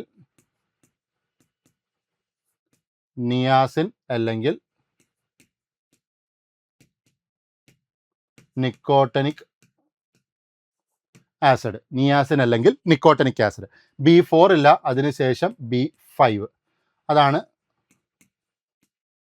പാൻറ്റോതെനിക് ആസിഡ്. ഓക്കെ, B5 എന്ന് പറയുന്നത് പാൻറ്റോതെനിക് ആസിഡ്. അടുത്തത് B6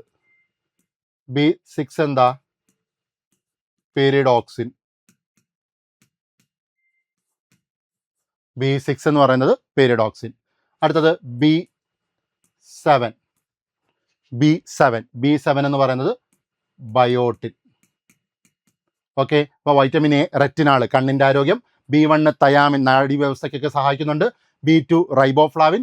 B3 നിയാസിൻ അല്ലെങ്കിൽ nicotinic acid. B5 pantothenic acid. B6 pyridoxine, RBCയിലൊക്കെ നിർമ്മാണത്തിന് സഹായിക്കുന്നതാണ്. B7 ബയോട്ടിൻ, മുടിയുടെ ആരോഗ്യത്തിലൊക്കെ സഹായിക്കുന്നതാണ്. അടുത്തത് B7 കഴിഞ്ഞാൽ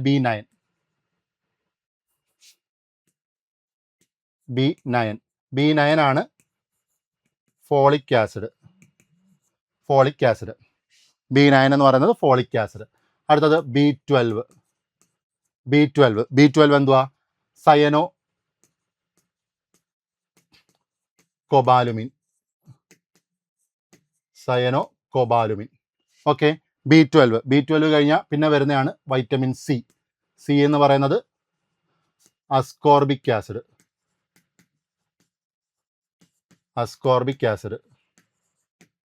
അടുത്തത് സി കഴിഞ്ഞാൽ ഡി കാൽസിഫെറോൾ.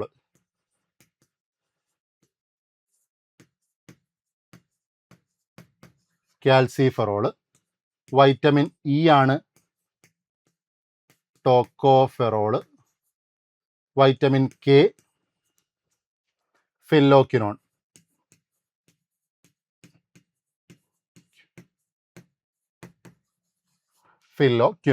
ഓക്കെ, അപ്പോൾ വൈറ്റമിൻസിൻ്റെ ശാസ്ത്രീയ നാമമാണ് നമ്മളിവിടെ എഴുതിയേക്കുന്നത്. ക്ലിയർ ആണല്ലോ? അപ്പോൾ ഇവിടെ നമുക്ക് കിട്ടി ഗാമ ടോക്കോഫെറോൾ എന്നറിയപ്പെടുന്ന വിറ്റാമിൻ ആണ് ഇത് വൈറ്റമിൻ ഇ എന്ന് പറയുന്നത്. ക്ലിയർ? അടുത്ത ചോദ്യം, മനുഷ്യഹൃദയത്തിൽ ഏതറയ്ക്കാണ് ഏറ്റവും കട്ടി കൂടിയ ഭിത്തി കാണപ്പെടുന്നത്? മുമ്പ് ചോദിച്ചിട്ടുള്ള ഒരു ചോദ്യമാണ്. മനുഷ്യഹൃദയത്തിൽ ഏതറയ്ക്കാണ് ഏറ്റവും കട്ടി കൂടിയ ഭിത്തി കാണപ്പെടുന്നത്? ഇടതേട്രിയം, ഇടതു വെൻട്രിക്കിൾ, വലതേട്രിയം, വലതു വെൻട്രിക്കിൾ. ഓക്കെ, ഇതിനകത്ത് ഏതിനകത്താണ് കട്ടി കൂടുതലെന്നാണ് ചോദിച്ചേക്കുന്നത്. ക്ലിയർ? നമുക്കൊന്ന് നോക്കാം. നമുക്കറിയാം മനുഷ്യ ഹൃദയത്തിന് എത്ര അറകളുണ്ടെന്ന് ചോദിച്ചു കഴിഞ്ഞാൽ മനുഷ്യ ഹൃദയത്തിന് എത്ര അറകളുണ്ട്? മനുഷ്യ ഹൃദയത്തിന്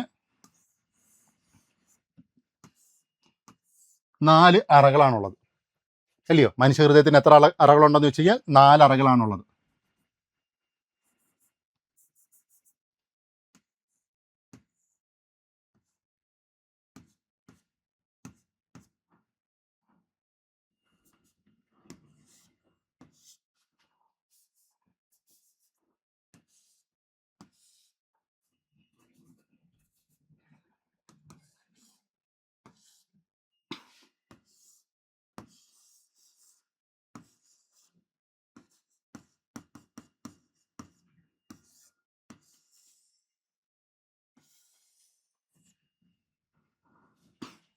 ഓക്കെ, അപ്പോൾ ഇതാണ് നമ്മുടെ ഹൃദയം എന്ന് വിചാരിക്കും. 4 അറകളുള്ള നമ്മുടെ ഹൃദയം എന്ന് പറയുന്നത്. നമുക്ക് ഹൃദയത്തിന് 4 അറകളുണ്ടെന്ന് പറഞ്ഞു. Right atrium, left atrium, right ventricle, left ventricle. അപ്പോൾ ഈ 4 അറകളിൽ ഏറ്റവും കട്ടി കൂടിയ അറ ഏതെന്നാണ് ചോദിച്ചിരിക്കുന്നത്. നമുക്ക് നോക്കിയേ, ഹൃദയത്തിൻ്റെ സർക്കുലേഷൻ നോക്കിക്കഴിഞ്ഞാൽ നമ്മുടെ ശരീരത്തിൻ്റെ പല ഭാഗത്തു നിന്നുള്ള അശുദ്ധ രക്തത്തെ മഹാസിരകൾ വഴി മഹാസിരകൾ വഴി നമ്മൾ എവിടെ എത്തിക്കുന്നു? മഹാസിരകൾ വഴി റൈറ്റ് ഏട്രിയത്തിൽ എത്തിക്കുന്നു. അതായത് കാർബൺ ഡൈ ഓക്സൈഡ് അടങ്ങിയ രക്തം റൈറ്റ് ഏട്രിയത്തിൽ വന്ന് കയറുന്നു. അവിടുന്ന് നേരെ റൈറ്റ് വെൻട്രിക്കിളിലേക്ക് വരുന്നു. ഓക്കെ, റൈറ്റ് വെൻട്രിക്കിളിൽ നിന്ന് നേരെ എങ്ങോട്ട് പോകുന്നു? ലങ്സിലേക്ക് പോകുന്നു. ഏത്? കാർബൺ ഡൈ ഓക്സൈഡ് അടങ്ങിയ രക്തം. ഓക്കെ, ഇനി ലങ്സിൽ നിന്നും പുറത്തേക്ക് വരുന്ന രക്തം എന്താ? ലങ്സിൽ നിന്നും പുറത്തേക്ക് വരുന്ന രക്തം ഏതാ? അത് ശുദ്ധരക്തമായിരിക്കും, അല്ലയോ? ശുദ്ധരക്തം. അത് വന്ന് എവിടെ വന്ന് കയറുന്നത്? ലെഫ്റ്റ് ഏട്രിയത്തിൽ വന്ന് കയറുന്നു. ഏതാ? ശുദ്ധരക്തം. ലെഫ്റ്റ് ഏട്രിയത്തിൽ നിന്നും ലെഫ്റ്റ് വെൻട്രിക്കിളിലേക്ക് പോകുന്നു. അവിടുന്ന് അയോർട്ട വഴി ശരീരത്തിൻ്റെ പല ഭാഗങ്ങളിലേക്കും പോകുന്നു. ഓക്കെ, ഇതാണ് നമ്മുടെ സർക്കുലേഷൻ എന്ന് പറഞ്ഞു കഴിഞ്ഞാൽ. ഇനി ഏതറയ്ക്കാണ് കട്ടി കൂടുതൽ എന്നാണ് നമ്മുടെ ചോദ്യം എന്ന് പറയുന്നത്. ഇവിടെ നോക്കിയേ, നമ്മുടെ ഏട്രിയങ്ങളായാലും 2 ഏട്രിയം ആയാലും രക്തം ചുമ്മാ ഒരു പ്രഷറും ഇല്ലാതെ ഇങ്ങനെ ഒഴുകി കയറുക. മനസ്സിലായോ? ഒരു പ്രഷറും ഇല്ലാതെ റൈറ്റ് ഏട്രിയത്തിലേക്ക് കയറുന്നു, ലെഫ്റ്റ് ഏട്രിയത്തിലേക്ക് കയറുന്നു, അവിടുന്ന് വെൻട്രിക്കിളിലേക്ക് പതുക്കെ ഒഴുകുന്നു. അവിടെ ഒരു പ്രഷറും ഇല്ല, ഒരു ടെൻഷനും ഇല്ല, ഒന്നുമില്ല. മനസ്സിലായോ?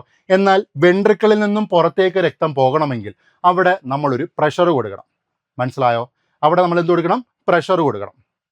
ക്ലിയർ? അപ്പം നമ്മൾ പറഞ്ഞു ഏട്രിയത്തിൽ നിന്നും വെൻട്രിക്കിളിലേക്ക് രക്തം പോകാൻ വേണ്ടി ഒരു പ്രഷറും കൊടുക്കേണ്ടത് തന്നെ ഇറങ്ങിക്കോളൂ. പക്ഷേ വെൻട്രിക്കിളിൽ നിന്ന് രക്തം പുറത്തേക്ക് പോകണമെങ്കിൽ നമ്മൾ അവിടെ ഒരു പ്രഷർ കൊടുക്കണം. സ്വാഭാവികമായിട്ടും ഏട്രിയത്തിനേക്കാട്ടിലും കനം കൂടുതലായിരിക്കും ആർക്ക്? വെൻട്രിക്കിൾ. ക്ലിയർ ആണല്ലോ? അത്രയും അറിവ് വെച്ച് നമുക്കിതാ ഇടത് ഏട്രിയവും വെട്ടിക്കളയാം, വലത് ഏട്രിയവും വെട്ടിക്കളയാം. ബാക്കി നമുക്ക് 2 ഓപ്ഷൻ ഉണ്ട്, ഇടത് വെൻട്രിക്കിളും വലത് വെൻട്രിക്കിളും.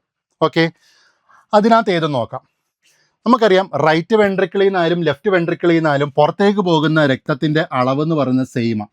70 ml 70 ml. ഇതാണ് രക്തത്തിൻ്റെ അളവ്. പക്ഷേ റൈറ്റ് വെൻട്രിക്കിളിൽ നിന്ന് പുറത്തേക്ക് പോകുന്ന രക്തം എങ്ങോട്ട് പോയാൽ മതി? ഈ ലങ്സിലോട്ട് പോയാൽ മതി, അല്ലയോ? അപ്പോൾ ചെറിയൊരു തള്ളു കൊടുത്തു കഴിഞ്ഞാൽ ലങ്സിൽ എത്തിക്കോളും. പക്ഷേ ലെഫ്റ്റ് വെൻട്രിക്കിളിൽ നിന്നുള്ള രക്തം, ലെഫ്റ്റ് വെൻട്രിക്കിളിൽ നിന്നും പമ്പ് ചെയ്യേണ്ട രക്തം എങ്ങോട്ടാണ് പോകേണ്ടത്? ശരീരത്തിൻ്റെ എല്ലാ ഭാഗത്തും എത്തണം, അല്ലയോ? ശരീരത്തിൻ്റെ എല്ലാ ഭാഗത്തും എത്തണമെങ്കിൽ കുറേ കൂടി തള്ളു കൊടുക്കണം, കുറേ കൂടി ഫോഴ്സ് കൊടുക്കണം, അല്ലയോ? കുറച്ച് ദൂരം പോകാൻ നമ്മൾ ചെറിയൊരു തള്ളു കൊടുത്താൽ മതി. പക്ഷേ കുറേ ദൂരം പോകണമെങ്കിലോ നല്ല ആഞ്ഞ് തള്ളണം, എന്നാലേ അത് കുറേ ദൂരം പോകത്തുള്ളൂ, അല്ലയോ? അതേ കൺസെപ്റ്റിൽ തന്നെ അതേ കൺസെപ്റ്റ് തന്നെ നിങ്ങൾ ഇവിടെ ഒന്ന് ആലോചിച്ച് നോക്കിയേ. റൈറ്റ് വെൻട്രിക്കിളിലെ പ്രഷർ ലങ്സ് വരെ പോകാനുള്ളത് മതി. എന്നാൽ ലെഫ്റ്റ് വെൻട്രിക്കിളിലെ പ്രഷർ എന്ന് പറയുന്നത് ശരീരത്തിൻ്റെ എല്ലാ ഭാഗത്തും വേണം. അപ്പോൾ സ്വാഭാവികമായിട്ടും ലെഫ്റ്റ് വെൻട്രിക്കിളിൽ കൂടുതൽ ഫോഴ്സ് വരും. കൂടുതൽ ഫോഴ്സ് വേണമെങ്കിൽ അവിടുത്തെ അറയ്ക്ക് കുറച്ചുകൂടെ കട്ടി കൂടണം. അപ്പോൾ ഏറ്റവും കട്ടി കൂടിയ അറ ഏതെന്ന് ചോദിച്ചു കഴിഞ്ഞാൽ ലെഫ്റ്റ് വെൻട്രിക്കിളാണ്. ഓക്കെ, അപ്പോൾ ഇതിൻ്റെ ആൻസർ എന്താ? ഇടത് വെൻട്രിക്കിൾ. ഇതിൻ്റെ ആൻസർ ഇടത് വെൻട്രിക്കിൾ. ഓക്കെ, അടുത്ത ചോദ്യം നോക്കാം. അടുത്ത ചോദ്യം, താഴെ തന്നിരിക്കുന്നവയിൽ മാംഗനീസ് ഏറ്റവും കൂടുതൽ അടങ്ങിയ കോശാംഗം ഏത്? ഓപ്ഷൻസ് മൈറ്റോകോൺട്രിയ, മർമ്മം, റൈബോസം, ഹരിതകണം. ഓക്കെ, അപ്പോൾ ഇതിൻ്റെ ആൻസർ എന്താ? മൈറ്റോകോൺട്രിയ ആണ്. ഓക്കെ, അപ്പോൾ ഓർത്ത് വെച്ചോണം, മാംഗനീസ് ഏറ്റവും കൂടുതൽ എവിടെയാണെന്ന് വെച്ച് കഴിഞ്ഞാൽ മൈറ്റോകോൺട്രിയയിലാണ്.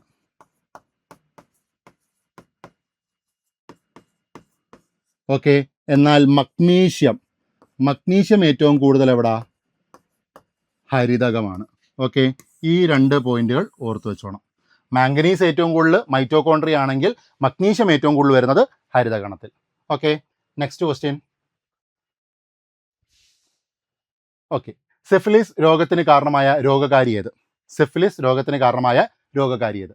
Clostridium tetani, Salmonella typhosa, pleuropneumonia, Treponema pallidum. അപ്പോൾ സിഫിലിസ് എന്ന് പറയുന്ന രോഗകാരി ഏതെന്ന് നമുക്കറിയാം. സിഫിലിസ് എന്ന് പറയുന്നത് എന്താ? സിഫിലിസ് എന്ന് പറയുന്ന ഒരു സെക്ഷുവലി ട്രാൻസ്മിറ്റഡ് ആയിട്ടുള്ള ഒരു ബാക്ടീരിയൽ രോഗമാണെന്ത് സിഫിലിസ് എന്ന് പറയുന്നത്. നമുക്ക് കുറച്ച് ബാക്ടീരിയൽ രോഗങ്ങൾ നോക്കിയാലോ? നമുക്ക് നോക്കിയാലോ? ഇതാണ്ടേ ബാക്ടീരിയ രോഗങ്ങൾ.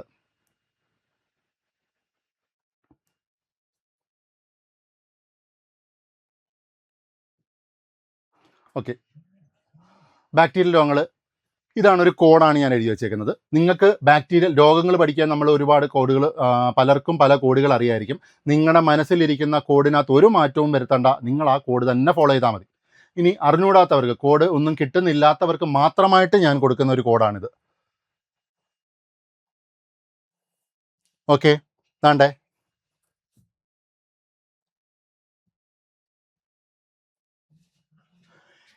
LTTയുടെ സ്റ്റാമ്പ് DGP ബോട്ടിലിരുന്ന് PC കൊടുത്തു. ഓക്കെ, LTTയുടെ സ്റ്റാമ്പ് DGP ബോട്ടിലിരുന്ന് PC കൊടുത്തു. നമുക്ക് നോക്കാം. LTTE ലെപ്രസി, ടൈഫോയിഡ്, ട്യൂബർകുലോസിസ്, എലിപ്പനി. എന്ന് പറഞ്ഞ മലയാളത്തിൽ വെച്ച് നോക്കിയാൽ മതി. അപ്പോൾ LTTയുടെ ഏതാ? ലെപ്രസി, ട്യൂബർകുലോസിസ്, ടൈഫോയിഡ്, എലിപ്പനി. ഇനി stamp syphilis, T tetanus, A anthrax, M Malta disease, P plague. Okay, അപ്പോൾ ഏതൊക്കെയാ? Syphilis, tetanus, anthrax, Malta disease, plague. ഇനി DGP ആണ്. ആരാ? Diphtheria, gonorrhoea, pertussis. Diphtheria, gonorrhoea, pertussis. ബോട്ടിലിരുന്ന് ബോട്ടുലിസം എന്ന് പറഞ്ഞാൽ botulism. P pneumonia, C cholera. P pneumonia, C cholera. Okay, അപ്പം bacterial രോഗങ്ങൾ, സ്ഥിരം ചോദിക്കാറുള്ള ബാക്ടീരിയൽ രോഗങ്ങൾ ഇതൊക്കെയാണ്. ഓക്കെ ആണല്ലോ. ഇനി ഇതിനകത്ത് നോക്കിക്കഴിഞ്ഞാൽ നമുക്കറിയാം LTT ലെപ്രസി എന്ന് പറഞ്ഞാൽ എന്താ? മലയാളം കുഷ്ഠം. കുഷ്ഠമാണ് ലെപ്രസി എന്ന് പറയുന്നത്. T ടൈഫോയിഡ്, ട്യൂബർകുലോസിസ് ക്ഷയം, ഈ എലിപ്പനി ലെപ്റ്റോസ്പൈറോസിസ് എന്നൊക്കെ പറയും. ഓക്കെ, ഇനി S സിഫിലിസ്, സെക്ഷുവലി ട്രാൻസ്മിറ്റഡ് ആയിട്ടുള്ള ഒരു ബാക്ടീരിയൽ രോഗമാണ് എന്ത്? സിഫിലിസ് എന്ന് പറയുന്നത്. ടെറ്റനസ്, ആന്ത്രാക്സ്, മാൾട്ട ഡിസീസ് എന്ന് പറഞ്ഞു കഴിഞ്ഞാൽ ഈ കന്നുകാലികളുടെയൊക്കെ പാലിൽ നിന്നുണ്ടാവുന്ന ഒരു ബാക്ടീരിയൽ രോഗമാണെന്ത്? മാൾട്ട ഡിസീസ് എന്ന് പറയുന്നത്. പിന്നീട് പ്ലേഗ്, DGPയുടെ ഡിഫ്തീരിയ, ഗൊണേറിയയും ഒരു സെക്ഷുവലി ട്രാൻസ്മിറ്റഡ് ആയിട്ടുള്ള ഒരു ബാക്ടീരിയൽ രോഗമാണ്. പെർട്യൂസിന്റെ മലയാളം ഓർത്ത് വെച്ചോണം, വില്ലൻ ചുമ. ഓക്കെ, പിന്നെ ബോട്ടുലിസം, ഭക്ഷ്യവിഷബാധ മൂലമൊക്കെ ഉണ്ടാകുന്ന ഒരു ബാക്ടീരിയൽ രോഗമാണ് ബോട്ടുലിസം എന്ന് പറയുന്നത്. പിന്നെ ന്യൂമോണിയ, കോളറ. ക്ലിയർ? അപ്പോൾ ഇത് പഠിക്കാൻ വേറൊരു കാര്യം കൂടെ ഞാൻ പറയാം. നിങ്ങൾ നോക്കിയാൽ മതി. നമുക്ക് സ്ഥിരമായി ചോദിക്കുന്ന ബാക്ടീരിയൽ ഡിസീസുകളിൽ T എന്ന അക്ഷരം, മനസ്സിലായോ? T എന്ന അക്ഷരം വെച്ച് തുടങ്ങുന്നതെല്ലാം ബാക്ടീരിയൽ രോഗമായിരിക്കും. നമുക്ക് സ്ഥിരമായി ചോദിക്കുന്ന രോഗങ്ങൾ ചോദിക്കുമല്ലോ, അതിൽ T വെച്ച് തുടങ്ങുന്ന മിക്കതും എന്ത് തന്നെ ആയിരിക്കും? അത് ബാക്ടീരിയൽ രോഗങ്ങളായിരിക്കും. ക്ലിയർ ആണല്ലോ? അതാ നോക്കിയേ, ടൈഫോയിഡ്, ട്യൂബർകുലോസിസ്, ടെറ്റനസ്. അപ്പോൾ ഇതൊക്കെയാണ് നമുക്ക് സ്ഥിരം ചോദിക്കുന്ന T വെച്ച് തുടങ്ങുന്നതെന്ന് പറയുന്നത്. മനസ്സിലായോ? ട്രക്കോമ വേണം ചോദിക്കാൻ. കണ്ണിനെ ബാധിക്കുന്ന ഒരു പ്രശ്നമാണ് ട്രക്കോമ എന്ത് തന്നെ? ഒരു ബാക്ടീരിയൽ രോഗമാണ്. ട്രക്കോമ എന്ന് പറയുന്നതും ഒരു ബാക്ടീരിയൽ രോഗമാണ്. അപ്പം നമ്മൾ പഠിക്കുന്ന സ്ഥിരമായി ചോദിക്കുന്ന T വെച്ച് തുടങ്ങുന്നതെല്ലാം എന്ത് തന്നെ ആയിരിക്കും? ഒരു ബാക്ടീരിയൽ രോഗമായിരിക്കും. ഓക്കെ, ഒരു കാര്യം കൂടെ ഞാൻ പറയാം. പോളിയോ ഒഴികെ, ഓക്കെ, ഞാൻ എന്താ പറഞ്ഞേ? പോളിയോ ഒഴികെ P വെച്ച് തുടങ്ങുന്ന നമുക്ക് സ്ഥിരം ചോദിക്കുന്ന ചോദ്യങ്ങളിൽ P വെച്ച് തുടങ്ങുന്നതെല്ലാം ബാക്ടീരിയൽ രോഗമായിരിക്കും. അതാണ്ട് പ്ലേഗ്, പെർട്യൂസിസ്, ന്യൂമോണിയ. മനസ്സിലായോ? പോളിയോ ഒരു വൈറസ് ഡിസീസാണ്. പോളിയോ എന്ന് പറയുന്ന ഒരു വൈറസ് ഡിസീസാണ്. ബാക്കി അത്യാവശ്യം ചോദിക്കുന്ന മിക്ക ചോദ്യങ്ങളിലും, പിന്നെ നമ്മൾ P വെച്ച് ചോദിക്കുന്നതെല്ലാം കണ്ടിട്ടുള്ള ഇതല്ലേ, ഈ 3 എണ്ണം പിന്നെ കണ്ടിട്ടുള്ളൂ. അപ്പോൾ അതെല്ലാം എന്തായിരിക്കും? പിന്നെ ബാക്ടീരിയൽ രോഗമായിരിക്കും. ഓക്കെ, അപ്പോൾ ഇത് രണ്ടും ഒന്ന് ഓർത്ത് വെച്ചോണം. ക്ലിയർ ആണല്ലോ? ഇനി നമുക്ക് ചില രോഗകാരികളെയും കൂടെ ഒന്ന് പരിചയപ്പെടാം. ബാക്ടീരിയയുടെ രോഗകാരികളും കൂടെ നോക്കാം. കോളറ സ്ഥിരം ചോദിക്കുന്നതാണ്, വിബ്രിയോ കോളറെ. അപ്പോൾ കോളറയുടെ കാരണമായ രോഗകാരിയാണ് വിബ്രിയോ കോളറെ. കുഷ്ഠം, മൈക്കോബാക്ടീരിയം ലെപ്രെ. ഇവിടെ മൈക്കോബാക്ടീരിയം എന്ന് മാത്രമേ തരത്തുള്ളൂ എക്സാമിന് ചോദിക്കുമ്പം. അത് ലെപ്രയെന്ന് തരത്തില്ല. ലെപ്ര കണ്ടാൽ നമുക്ക് അറിയാമല്ലോ. അപ്പം കുഷ്ഠത്തിന് കാരണം ഏതാ? Mycobacterium leprae. Tetanus, Clostridium tetani. ടെറ്റനസിന് കാരണമായ രോഗകാരി ക്ലോസ്ട്രീഡിയം ടെറ്റനി. വില്ലൻ ചുമ പെർട്യൂസസ്, ബോർഡറ്റെല്ല പെർട്യൂസസ്, ബോർഡറ്റെല്ല പെർട്യൂസസ്. അടുത്ത typhoid, Salmonella typhi, Salmonella typhi. Plague, Yersinia pestis, Yersin എന്ന വ്യക്തി കണ്ടെത്തിയത് വെച്ചിട്ടാണ് പേര് കൊടുത്തേക്കുന്നത്, യെർസീനിയ പെസ്റ്റിസ്. ഓക്കെ. എലിപ്പനി, ലെപ്റ്റോസ്പൈറ, അതുകൊണ്ടാണ് ലെപ്റ്റോസ്പൈറോസിസ് എന്ന് എലിപ്പനിയെ വിളിക്കുന്നത്. ലെപ്റ്റോസ്പൈറ എന്ന് പറയുന്ന ഒരു ബാക്ടീരിയ കൊണ്ടുണ്ടായതുകൊണ്ട് ഇതിനെ ലെപ്റ്റോസ്പൈറോസിസ് എന്ന് നമ്മൾ വിളിക്കാറുണ്ട്. ഓക്കെ. അപ്പോൾ എലിപ്പനി, ലെപ്റ്റോസ്പൈറ. ക്ലിയർ. അപ്പോൾ കോളറ എന്താ? Vibrio cholerae. കുഷ്ഠം, മൈക്കോബാക്ടീരിയം ലെപ്രെ. ടെറ്റനസ് ആകുമ്പം ക്ലോസ്ട്രീഡിയം ടെറ്റനി. വില്ലൻ ചുമയാകുമ്പം ബോർഡറ്റെല്ല പെർട്യൂസസ്. ടൈഫോയിഡ് ആകുമ്പം Salmonella typhi. Plague, Yersinia pestis. എലിപ്പനി, ലെപ്റ്റോസ്പൈറ. ഓക്കെ. കുറച്ചും കൂടെ നമുക്ക് നോക്കാം. Gonorrhoea, Neisseria gonorrhoeae, Neisseria gonorrhoeae, Neisseria gonorrhoeae. Okay. അടുത്തത് സെഫിലിസ്. സെഫിലിസ് എന്താ? Treponema palladium. സെഫിലിസ് എന്ന് പറയുന്നത് ട്രിപ്പോണിമ പലേഡിയം. പറങ്കി പുണ്ണ് എന്നറിയപ്പെടുന്നത് ഇത് തന്നെ കേട്ടോ. അടുത്ത anthrax, anthrax, Bacillus anthracis, Bacillus anthracis. Diphtheria, Corynebacterium diphtheriae. ഡിഫ്തീരിയയ്ക്ക് കാരണമാണ് കോറിനി ബാക്ടീരിയം ഡിഫ്തീരിയ എന്ന് പറയുന്നത്. അടുത്ത ക്ഷയമാണ് മൈക്രോ ബാക്ടീരിയം ട്യൂബർക്കുലോസിസ്. അപ്പം മൈക്രോ ബാക്ടീരിയം രണ്ടെണ്ണം പഠിച്ച്, ഒന്ന് കുഷ്ഠം, അതേപോലെ തന്നെ ക്ഷയവും. കുഷ്ഠവും ക്ഷയവും എന്താ? മൈക്രോ ബാക്ടീരിയമാണ്. കുഷ്ഠം എന്ന് പറയുന്നത് മൈക്രോ ബാക്ടീരിയം ലെപ്രയും, ക്ഷയം എന്ന് പറയുന്നത് micro bacterium tuberculosis. Clear? Okay. അപ്പം നമുക്ക് എക്സാമിൻ്റെ ക്വസ്റ്റ്യൻ നോക്കാം.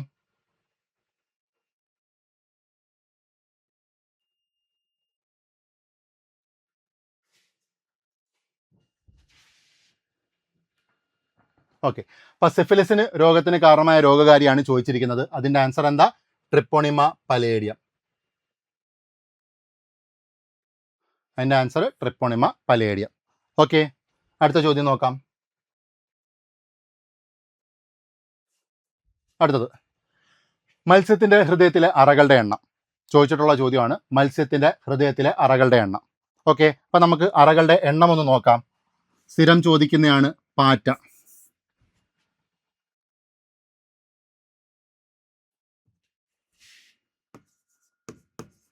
പാറ്റ 13 അറകളാണ്. പാറ്റയ്ക്ക് എത്ര എണ്ണമാണ്? 13 അറകൾ.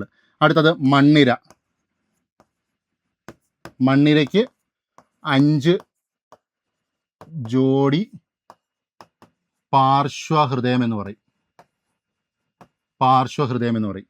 അടുത്തത് പാറ്റ കഴിഞ്ഞാൽ പിന്നെ വരുന്ന മത്സ്യം. മത്സ്യം 2 അറകളാണ്. 2 അറകളാണ്. അതായത് ഒരു ഏട്രിയവും ഒരു വെൻട്രിക്കിളുമാണ് വരുന്നത് കേട്ടോ. അടുത്തത് ഉഭയജീവികൾ.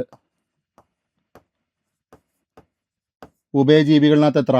3 അറകളാണ് വരുന്നത്. 3 അറകളാണ് വരുന്നത്. അതായത് 2 ഏട്രിയവും ഒരു വെൻട്രിക്കിളും വരും. അടുത്ത ഉരകങ്ങൾ. ഉരകങ്ങൾ അവിടെയും 3 പക്ഷെ ഇവിടെ ഒരു എക്സെപ്ഷൻ പറയുന്നുണ്ട്. മുതല അല്ലെങ്കിൽ ചീങ്കണ്ണി, ഇവരിൽ എത്ര എണ്ണം ഉണ്ട്? 4 എണ്ണം ഉണ്ട്. ഓക്കെ. അപ്പോൾ ഉരകങ്ങളിൽ 3 എണ്ണമാണ്. 2 ഏട്രിയവും ഒരു വെൻട്രിക്കിളുമാണ് വരുന്നത്. പക്ഷേ മുതലാ ചീങ്കണ്ണി, ഉരകങ്ങളിൽ പെട്ടത് തന്നെ മുതലാ ചീങ്കണ്ണിക്കൊക്കെ 4 എണ്ണം ഉണ്ട്. ഓക്കെ. പിന്നെ വരുന്ന പക്ഷികൾ.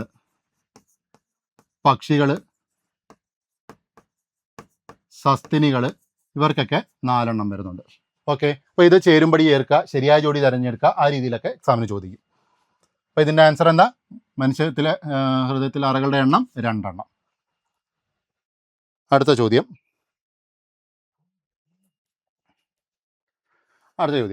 താഴെ കൊടുത്തിരിക്കുന്ന പ്രത്യേകതയുള്ള സസ്യകല ഏതാണ്?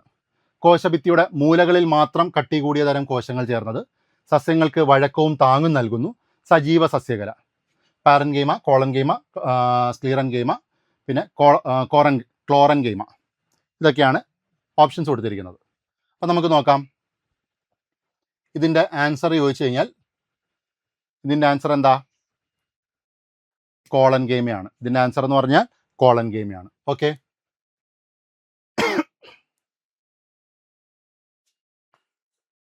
കോളൻഗെയ്മ.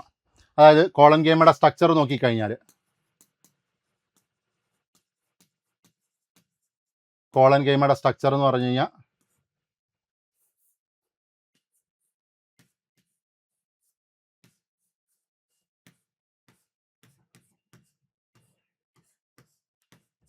ഓക്കെ, അതാണ്ടേ ഈ മൂലകൾ മാത്രം ഇങ്ങനെ കട്ടി കൂടുതലായിരിക്കും, മൂലകളിൽ മാത്രം കട്ടി കൂടുതൽ, മൂലകളിൽ മാത്രം കട്ടി കൂടുതൽ. ഇതാണ് കോളൻകൈമയുടെ പ്രത്യേകത. മനസ്സിലായോ? അപ്പം മൂലകളിൽ മാത്രം കട്ടി കൂടുമ്പം ഇതെന്താ, താങ്ങും വഴക്കവുമാണ് നൽകുന്നത്, താങ്ങും വഴക്കവും. അതായത് നമ്മുടെ ഈ കാറ്റടിക്കുമ്പം ചില്ലകൾ കടന്ന് ഇങ്ങനെ ആടത്തില്ലയോ, ആ ആടാൻ കാരണം ആരാന്ന് വെച്ച് കഴിഞ്ഞാൽ കോളൻകൈമയാണ്. ക്ലിയർ ആണല്ലോ? ഇതെന്ത് തരം കലയാ? ഇതൊരു സജീവ കലയാണ്, സജീവ കലയാണ്. ക്ലിയർ ആണല്ലോ? അങ്ങനെയാണെങ്കിൽ പാരൻകൈമ എന്താ? പാരൻകൈമ എന്ന് പറഞ്ഞു കഴിഞ്ഞാൽ ഇതാണ്ട് സിമ്പിളായിട്ട് ഞാൻ വരയ്ക്കാം. പാരൻകൈമ ഞാൻ സിമ്പിളായിട്ട് വരയ്ക്കുന്നു. പാരൻകൈമ എന്താ? സിമ്പിൾ സ്ട്രക്ചറാണ്. മനസ്സിലായോ? ഇതിൻ്റെ ഇടയ്ക്ക് ഇതാണ്ട് ഈ ഗ്യാപ്പ് കണ്ടോ, ഈ ഗ്യാപ്പ്, ആ ഗ്യാപ്പ് എന്താ? കോശാന്തര സ്ഥലം. അപ്പോൾ കോശാന്തര സ്ഥലം കാണപ്പെടുന്ന ഇതിനകത്താ പാരൻകൈമയാണ്. അപ്പോൾ സസ്യത്തിൻ്റെ എവിടെ കാണപ്പെടുന്നു? മൃദുഭാഗത്ത് കാണപ്പെടുന്നതാണ് പാരൻകൈമ എന്ന് പറഞ്ഞാൽ. അതിൻ്റെ ധർമ്മം ചോദിക്കുവാണെങ്കിൽ ഒന്ന് ഫോട്ടോസിന്തസിസും പിന്നെ ഒന്ന് ആഹാര സംഭരണവും. ഓക്കെ, ക്ലിയർ ആണല്ലോ? ഇതും എന്ത് തന്നെ? ഇതും ഒരു സജീവ കലയാണ്, ലിവിങ് സെല്ലാണ്. സജീവ കല എന്ന് പറഞ്ഞാൽ ലിവിങ് സെൽ. അടുത്തയാണ് സ്ക്ലീറൻകൈമ.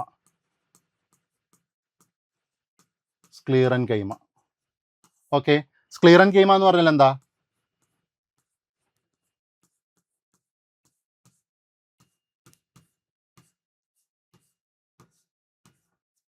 ഓക്കെ, സ്ക്ലീറൻകൈമ എന്ന് പറഞ്ഞതാ ഇതിൻ്റെ എല്ലാ വശവും, ഒരു കോശത്തിൻ്റെ എല്ലാ വശങ്ങളും കട്ടി കൂടുതലായിരിക്കും.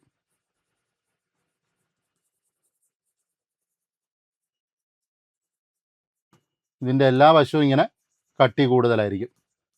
കണ്ടോ? അപ്പോൾ എല്ലാ വശങ്ങളും കട്ടി കൂടിയ തരം കോശങ്ങൾ ചേർന്നതാണ് എന്ത്? സ്ക്ലീറൻകൈമ എന്ന് പറഞ്ഞു കഴിഞ്ഞാൽ. ഇതെന്താ? താങ്ങും ബലവും നൽകുന്നു. അപ്പം എന്ന് പറഞ്ഞാൽ കട്ടി കൂടിയ ഭാഗത്താണ് കാണപ്പെടുന്നത്. സസ്യങ്ങളുടെയൊക്കെ കട്ടി കൂടിയ ഭാഗത്ത് കാണുന്നതാണ് സ്ക്ലീറൻകൈമ എന്ന് പറഞ്ഞാൽ. താങ്ങും ബലവും നൽകുന്നു. മനസ്സിലായോ? ഇത് എന്ത് തരം കലയാണെന്ന് ചോദിച്ചു കഴിഞ്ഞാൽ, പാരൻകൈമയും കോളൻകൈമയും നമ്മൾ എന്താ പറഞ്ഞത്? സജീവ കലകൾ എന്നാണ് പറഞ്ഞത്. എന്നാൽ സ്ക്ലീറൻകൈമ എന്ന് പറഞ്ഞു കഴിഞ്ഞാൽ അതൊരു നിർജീവ കലയാണ്. മനസ്സിലായോ? നിർജീവ കലയാണ്, അത് ഡെഡ് സെല്ലാണ്. ഓക്കെ, അപ്പോൾ ഇത് ഇത്രയും ക്ലിയർ ആണല്ലോ? അപ്പോൾ ഇതിൻ്റെ ആൻസർ നമ്മൾ എഴുതിയായിരുന്നോ? കോളൻകൈമ. അടുത്ത ചോദ്യം, ആമാശയത്തിൽ ഉൽപ്പാദിപ്പിക്കപ്പെടുന്ന ആസിഡ് ഏതാ? ആമാശയത്തിൽ ഉൽപ്പാദിപ്പിക്കപ്പെടുന്ന ആസിഡാണ് HCl എന്ന് പറയുന്നത്. HCl.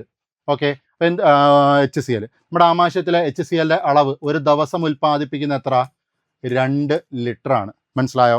2 ലിറ്ററാണ്. 1 തൊട്ട് 3 ഇതിൻ്റെ pH വാല്യൂ നിൽക്കുന്നത്. നമ്മുടെ ആമാശയത്തിലെ രോഗാണുക്കളെ നശിപ്പിക്കുക, പെപ്സിനെ ഉത്തേജിപ്പിക്കുക, ആമാശയത്തിലെ pH ക്രമീകരിക്കുക, അതേപോലെ തന്നെ നമ്മുടെ ആഹാരത്തോടൊപ്പം വരുന്ന സലൈവറി അമിലേസിനെ നിർവീര്യമാക്കുക, ഇനാക്റ്റീവ് ആക്കുക. ഇതൊക്കെയാണ് ആരുടെ ജോലി? ഈ HClന്റെ ജോലി. അപ്പോൾ ആമാശയത്തിൽ ഉൽപ്പാദിപ്പിക്കുന്ന ആസിഡാണ് ഇത് HCl, ഹൈഡ്രോക്ലോറിക് ആസിഡ് എന്ന് പറയുന്നത്. ഓക്കെ, വേണം ഇതും കൂടെ ഓർത്ത് വെച്ചോണം. HCl നിർമ്മിക്കുന്ന കോശങ്ങൾ ചോദിക്കുവാണെങ്കിൽ ഓക്സെൻറ്റിക് കോശങ്ങൾ, ഓക്സെൻറ്റിക് അല്ലെങ്കിൽ പാരിറ്റൽ കോശങ്ങൾ, ഓക്സെൻറ്റിക് അല്ലെങ്കിൽ പാരിറ്റൽ കോശങ്ങൾ. ഓക്കെ, അടുത്ത ക്വസ്റ്റ്യൻ. ഓക്കെ, പ്രായപൂർത്തിയായ ഒരു മനുഷ്യനിൽ എത്ര അസ്ഥികളുണ്ട്? എത്ര അസ്ഥികളാണ് നമ്മളിലുള്ളത്? നമുക്ക് 206 അസ്ഥികളാണുള്ളത്. എത്ര അസ്ഥികളാണ്? 206 അസ്ഥികളാണ്. ഓക്കെ, ഈ 206 അസ്ഥികളിൽ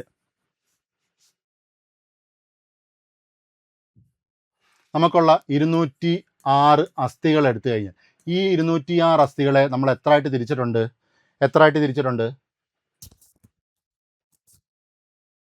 206 അസ്ഥികളെ നമ്മൾ 2ആയിട്ട് തിരിച്ചിട്ടുണ്ട്. ഏതൊക്കെയാ? ഒന്ന് അക്ഷാസ്ഥികൂടവും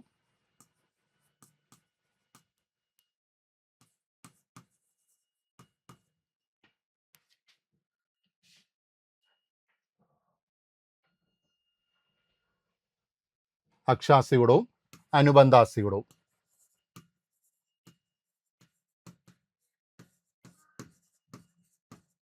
ഓക്കെ, അക്ഷാസ്ഥികൂടവും അനുബന്ധാസ്ഥികൂടവും. അക്ഷാസ്ഥികൂടങ്ങൾ ഏതൊക്കെയാ? അക്ഷാസ്ഥികൂടം എന്ന് പറഞ്ഞാൽ നമ്മുടെ തലയോട്, അതേപോലെ മാറല്, വാരിയല്, നട്ടെല്ല് ഇതെല്ലാം ചേരുന്നതാണ് അക്ഷാസ്ഥികൂടം. അത് എത്ര എണ്ണം എന്ന് ചോദിച്ചു കഴിഞ്ഞാൽ 80 എണ്ണം. ഓക്കെ. ഇനി അനുബന്ധാസ്ഥികൂടം എന്താ? അക്ഷാസ്ഥികൂടത്തിന് അനുബന്ധമായിട്ട് കാണപ്പെടുന്ന തോള്, കയ്യ്, ഇടുപ്പ്, കാല് ഇതൊക്കെയാണ് അനുബന്ധാസ്ഥികൂടം. അത് എത്ര എണ്ണം വരുന്നുണ്ട്? 126 എണ്ണം വരുന്നുണ്ട്. ഓക്കെ. അപ്പോൾ രണ്ടും കൂടെ ചേർത്ത് നമ്മുടെ ആകെയുള്ള അസ്ഥികളുടെ എണ്ണം എത്ര? 206. എന്നാൽ നവജാത ശിശുക്കൾ എടുക്കുവാണെങ്കിൽ, നവജാത ശിശുക്കളുടെ കണക്ക് പറയുവാണെങ്കിൽ അവരിൽ എത്ര അസ്ഥികളാണുള്ളത്? അവരിൽ 300 ആണുള്ളത്. ഓക്കെ. അതും കൂടെ ഒന്ന് ഓർത്ത് വെച്ചോണം. അടുത്ത ചോദ്യം, കോശ ശ്വസനം വഴി കോശങ്ങളിൽ ഉണ്ടാകുന്ന കാർബൺ ഡൈ ഓക്സൈഡ് രക്തത്തിൽ എത്തുന്നത് എങ്ങനെ? ഓക്കെ. കോശ ശ്വസനം വഴി കോശങ്ങളിൽ ഉണ്ടാകുന്ന കാർബൺ ഡൈ ഓക്സൈഡ് രക്തത്തിൽ എത്തുന്നത് എങ്ങനെ? പ്ലാസ്മയിൽ ലയിച്ച്, വായു അറകളിലൂടെ, ഹീമോഗ്ലോബിനുമായി ചേർന്ന്, ടിഷ്യൂ ദ്രവത്തിലൂടെ. ഓക്കെ. അപ്പം നമുക്ക് നോക്കാം.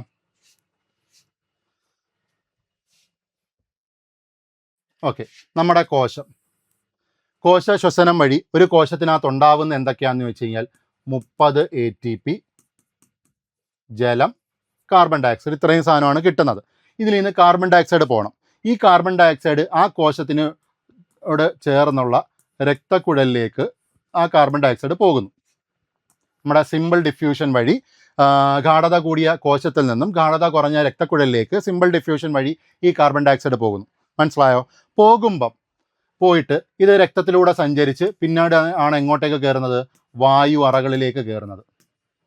വായു അറകളിലേക്ക് പോകും. വായു അറയിൽ നിന്നാണ് കാർബൺ ഡൈ ഓക്സൈഡ് പുറത്തു പോകുന്നത്. ഇനി ഇതെങ്ങനെ കറക്റ്റായിട്ട് കയറുന്നത്? നമ്മുടെ കോശത്തിലുണ്ടാവുന്ന carbon dioxide simple diffusion എന്ന് പറയുന്ന പ്രോസസ്സിലൂടെ രക്തത്തിലേക്ക് കയറുന്നു. മനസ്സിലായോ? ഏത് വഴിയാ?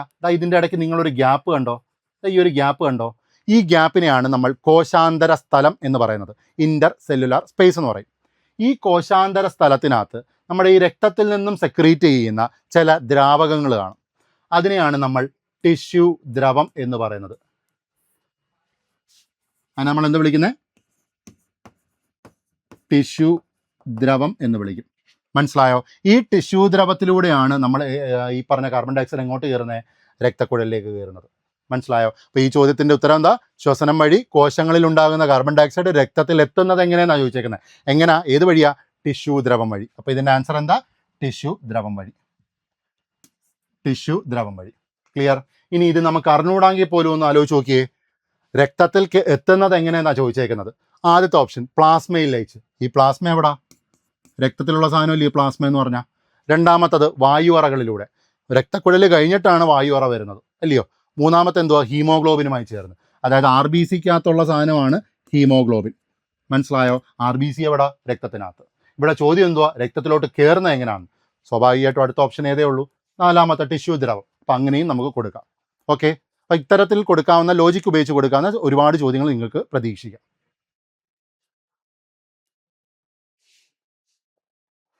അടുത്തത്, ചുവടെ കൊടുത്തിരിക്കുന്നവയിൽ കോശവിജ്ഞാനീയ ചരിത്രവുമായി ബന്ധപ്പെട്ട ശരിയായ ജോഡി ഏത്? തിയോഡർ ഷ്വാൻ കോശത്തിന് ന്യൂക്ലിയസ് എന്ന കേന്ദ്രം കണ്ടെത്തി. റുഡോൾഫ് വിർഷോ ജന്തുശരീരം കോശങ്ങളാൽ നിർമ്മിതമെന്ന് കണ്ടെത്തി. റോബർട്ട് ബ്രൗൺ നിലവിലുള്ള കോശങ്ങളിൽ നിന്ന് മാത്രമേ പുതിയ കോശങ്ങൾ ഉണ്ടാകുന്നു എന്ന് പറഞ്ഞു. MJ ശ്ലീഡൻ സസ്യ ശരീരം കോശങ്ങളാൽ നിർമ്മിതമാണെന്ന് കണ്ടെത്തി. അപ്പോൾ ഇതിൽ നിന്ന് ശരിയായ ജോഡി ഏതെന്നാണ് തിരഞ്ഞെടുക്കേണ്ടത്. സ്വാഭാവികമായിട്ട് ഒരെണ്ണേ നമുക്ക് തിരഞ്ഞെടുക്കാനുള്ളൂ. അപ്പോൾ ഇതിൻ്റെ ആൻസർ എന്താ? MJ ശ്ലീഡൻ. അപ്പോൾ നമുക്കറിയാം MJ ശ്ലീഡൻ ആണ് സസ്യ ശരീരം കോശങ്ങളാൽ നിർമ്മിതമാണ് എന്ന് ആദ്യം മനസ്സിലാക്കുന്നത്. ഓക്കെ. ഇനി നോക്കിയേ, കോശത്തിന് ന്യൂക്ലിയസ് എന്ന കേന്ദ്രം കണ്ടെത്തിയത് ആരാ? അത് റോബർട്ട് ബ്രൗൺ ആണ്. ആരാ? റോബർട്ട് ബ്രൗൺ ആണ്. ഓക്കെ. ഇനി ജന്തുശരീരം കോശങ്ങളാൽ നിർമ്മിതമാണെന്ന് പറഞ്ഞത് തിയോഡർ ഷ്വാൻ. Theodore Schwann. ഇനി നിലവിലുള്ള കോശങ്ങളിൽ നിന്ന് മാത്രമേ പുതിയ കോശങ്ങൾ ഉണ്ടാകൂ എന്ന് പറഞ്ഞത് Rudolf Virchow. Rudolf Virchow. Rudolf Virchow. Okay. അപ്പോൾ ഈ ക്വസ്റ്റ്യൻ കിട്ടിയല്ലോ. അടുത്ത ചോദ്യം, പോഷണ പ്രക്രിയയിലെ ശരിയായ ഘട്ടങ്ങളെ ബന്ധിപ്പിക്കുക.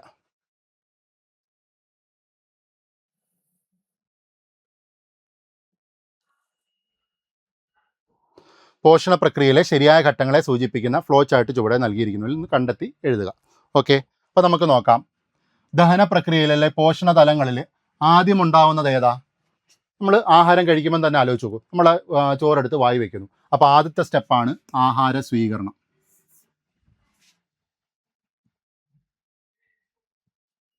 ആദ്യത്തെ സ്റ്റെപ്പ് ആഹാര സ്വീകരണം. ആഹാര സ്വീകരണം. ഓക്കെ, ഇനി അത് കഴിഞ്ഞാൽ വായിലോട്ട് വെച്ച് കഴിഞ്ഞാൽ അവിടെ ദഹനം തുടങ്ങിക്കഴിഞ്ഞു ഇല്ലയോ? അപ്പോൾ വായു വയ്ക്കുമ്പോഴത്തേനും വായിലാണ് ആദ്യമായിട്ട് ദഹനം തുടങ്ങുന്നതെന്ന് പറഞ്ഞു. അപ്പോൾ രണ്ടാമത്തെ സ്റ്റെപ്പ് എന്താ? ദഹനം. ഓക്കെ, ഈ ദഹനമാണ് നമ്മുടെ വായിൽ അന്നനാളത്തിലൂടെ, ആമാശയത്തിലൂടെ, ചെറുകുടലിലൂടെ പക്വാശയം എത്തുന്നത് വരെയും നടക്കുന്നത്. പിന്നീട് പക്വാശയത്തിൽ നിന്നും ജജുനം വഴി ഇലിയത്തിൽ കയറുമ്പോഴാണ് എന്ത് നടക്കുന്നത്? ആഗീരണം സംഭവിക്കുന്നത്. പിന്നെന്താ സംഭവിക്കുന്നത്? ആഗീരണമാണ് നടക്കുന്നത്. അപ്പോൾ അടുത്ത സ്റ്റെപ്പ് എന്തായിരിക്കും വരുന്നത്? ആഗീരണം. ആഗീരണം. അത് കഴിഞ്ഞാൽ എന്താ? ഈ ആഗീരണം ചെയ്തത് എന്ത് ചെയ്യണം? സ്വാംശീകരണം ചെയ്യണം. അതാണ് സ്വാംശീകരണം. അടുത്ത സ്റ്റെപ്പാണ് വിസർജനം. ദഹിക്കാത്തത് പുറന്തള്ളുന്നതാണ് വിസർജനം. ഓക്കെ, അപ്പോൾ ഇതിനകത്ത് നമ്മൾ അറിയേണ്ടത്, അല്ലെ നമുക്ക് തിരിഞ്ഞു പോകുന്ന രണ്ട് വാക്കുകളാണ്. ഒന്ന് ആഗീരണവും ഒന്ന് സ്വാംശീകരണവും. എന്താണ് ആഗീരണം എന്ന് പറഞ്ഞാൽ? ആഗീരണം എന്ന് പറഞ്ഞാൽ എന്താ? നമ്മുടെ ശരീരം സ്വീകരിക്കുന്ന പ്രക്രിയയാണ് ആഗീരണം എന്ന് പറയുന്നത്. മനസ്സിലായോ? അതായത് രക്തത്തിലേക്ക് കയറുമല്ലോ. രക്തത്തിലേക്ക് കയറി എന്നതിൻ്റെ അർത്ഥം നമ്മുടെ ശരീരം അതിനെ സ്വീകരിച്ചു എന്നാ. അതിനെയാണ് നമ്മൾ ആഗീരണം എന്ന് പറയുന്നത്. മനസ്സിലായോ? എന്നാൽ ഈ രക്തത്തിലേക്ക് കയറി, രക്തത്തിൻ്റെ ജോലി എന്താ? നമുക്ക് അയാളുടെ കയ്യിൽ കിട്ടുന്ന സാധനങ്ങളെ ലക്ഷ്യസ്ഥാനത്തേക്ക് എത്തിക്കുക. അതാണ് രക്തത്തിൻ്റെ ജോലി. അങ്ങനെ രക്തം ഈ പറഞ്ഞ കയറിയ സാധനങ്ങളെ കോശങ്ങളിലേക്ക് എത്തിക്കും. കോശങ്ങളിലേക്ക് ഇത് കയറിക്കഴിഞ്ഞാൽ എന്തിനെയാണോ കൊണ്ടുപോയത് അത് നമ്മുടെ ശരീരത്തിൻ്റെ ഭാഗമായി മാറി. മനസ്സിലായോ? അപ്പം ശരീരത്തിൻ്റെ ഭാഗമാകുന്ന പ്രക്രിയയാണ് അസിമിലേഷൻ അല്ലെങ്കിൽ സ്വാംശീകരണം എന്ന് പറയുന്നത്. മനസ്സിലായോ? അപ്പോൾ ഇതിൻ്റെ ഡെഫിനിഷൻ ഓർത്ത് വെച്ചോണം. ശരീരം സ്വീകരിക്കുന്ന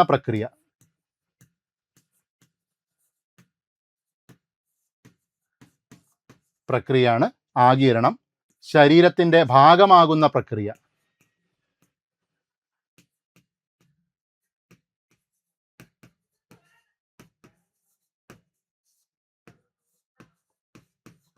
ശരീരത്തിൻ്റെ ഭാഗമാകുന്ന പ്രക്രിയയാണ് സ്വാംശീകരണം അല്ലെങ്കിൽ അസിമിലേഷൻ എന്ന് പറയും. ക്ലിയർ ആണല്ലോ? ഇത്രയും ഓക്കെ ആണോ? അപ്പം നമുക്ക് ഇതിൻ്റെ ഉത്തരം കൂടെ നോക്കാം.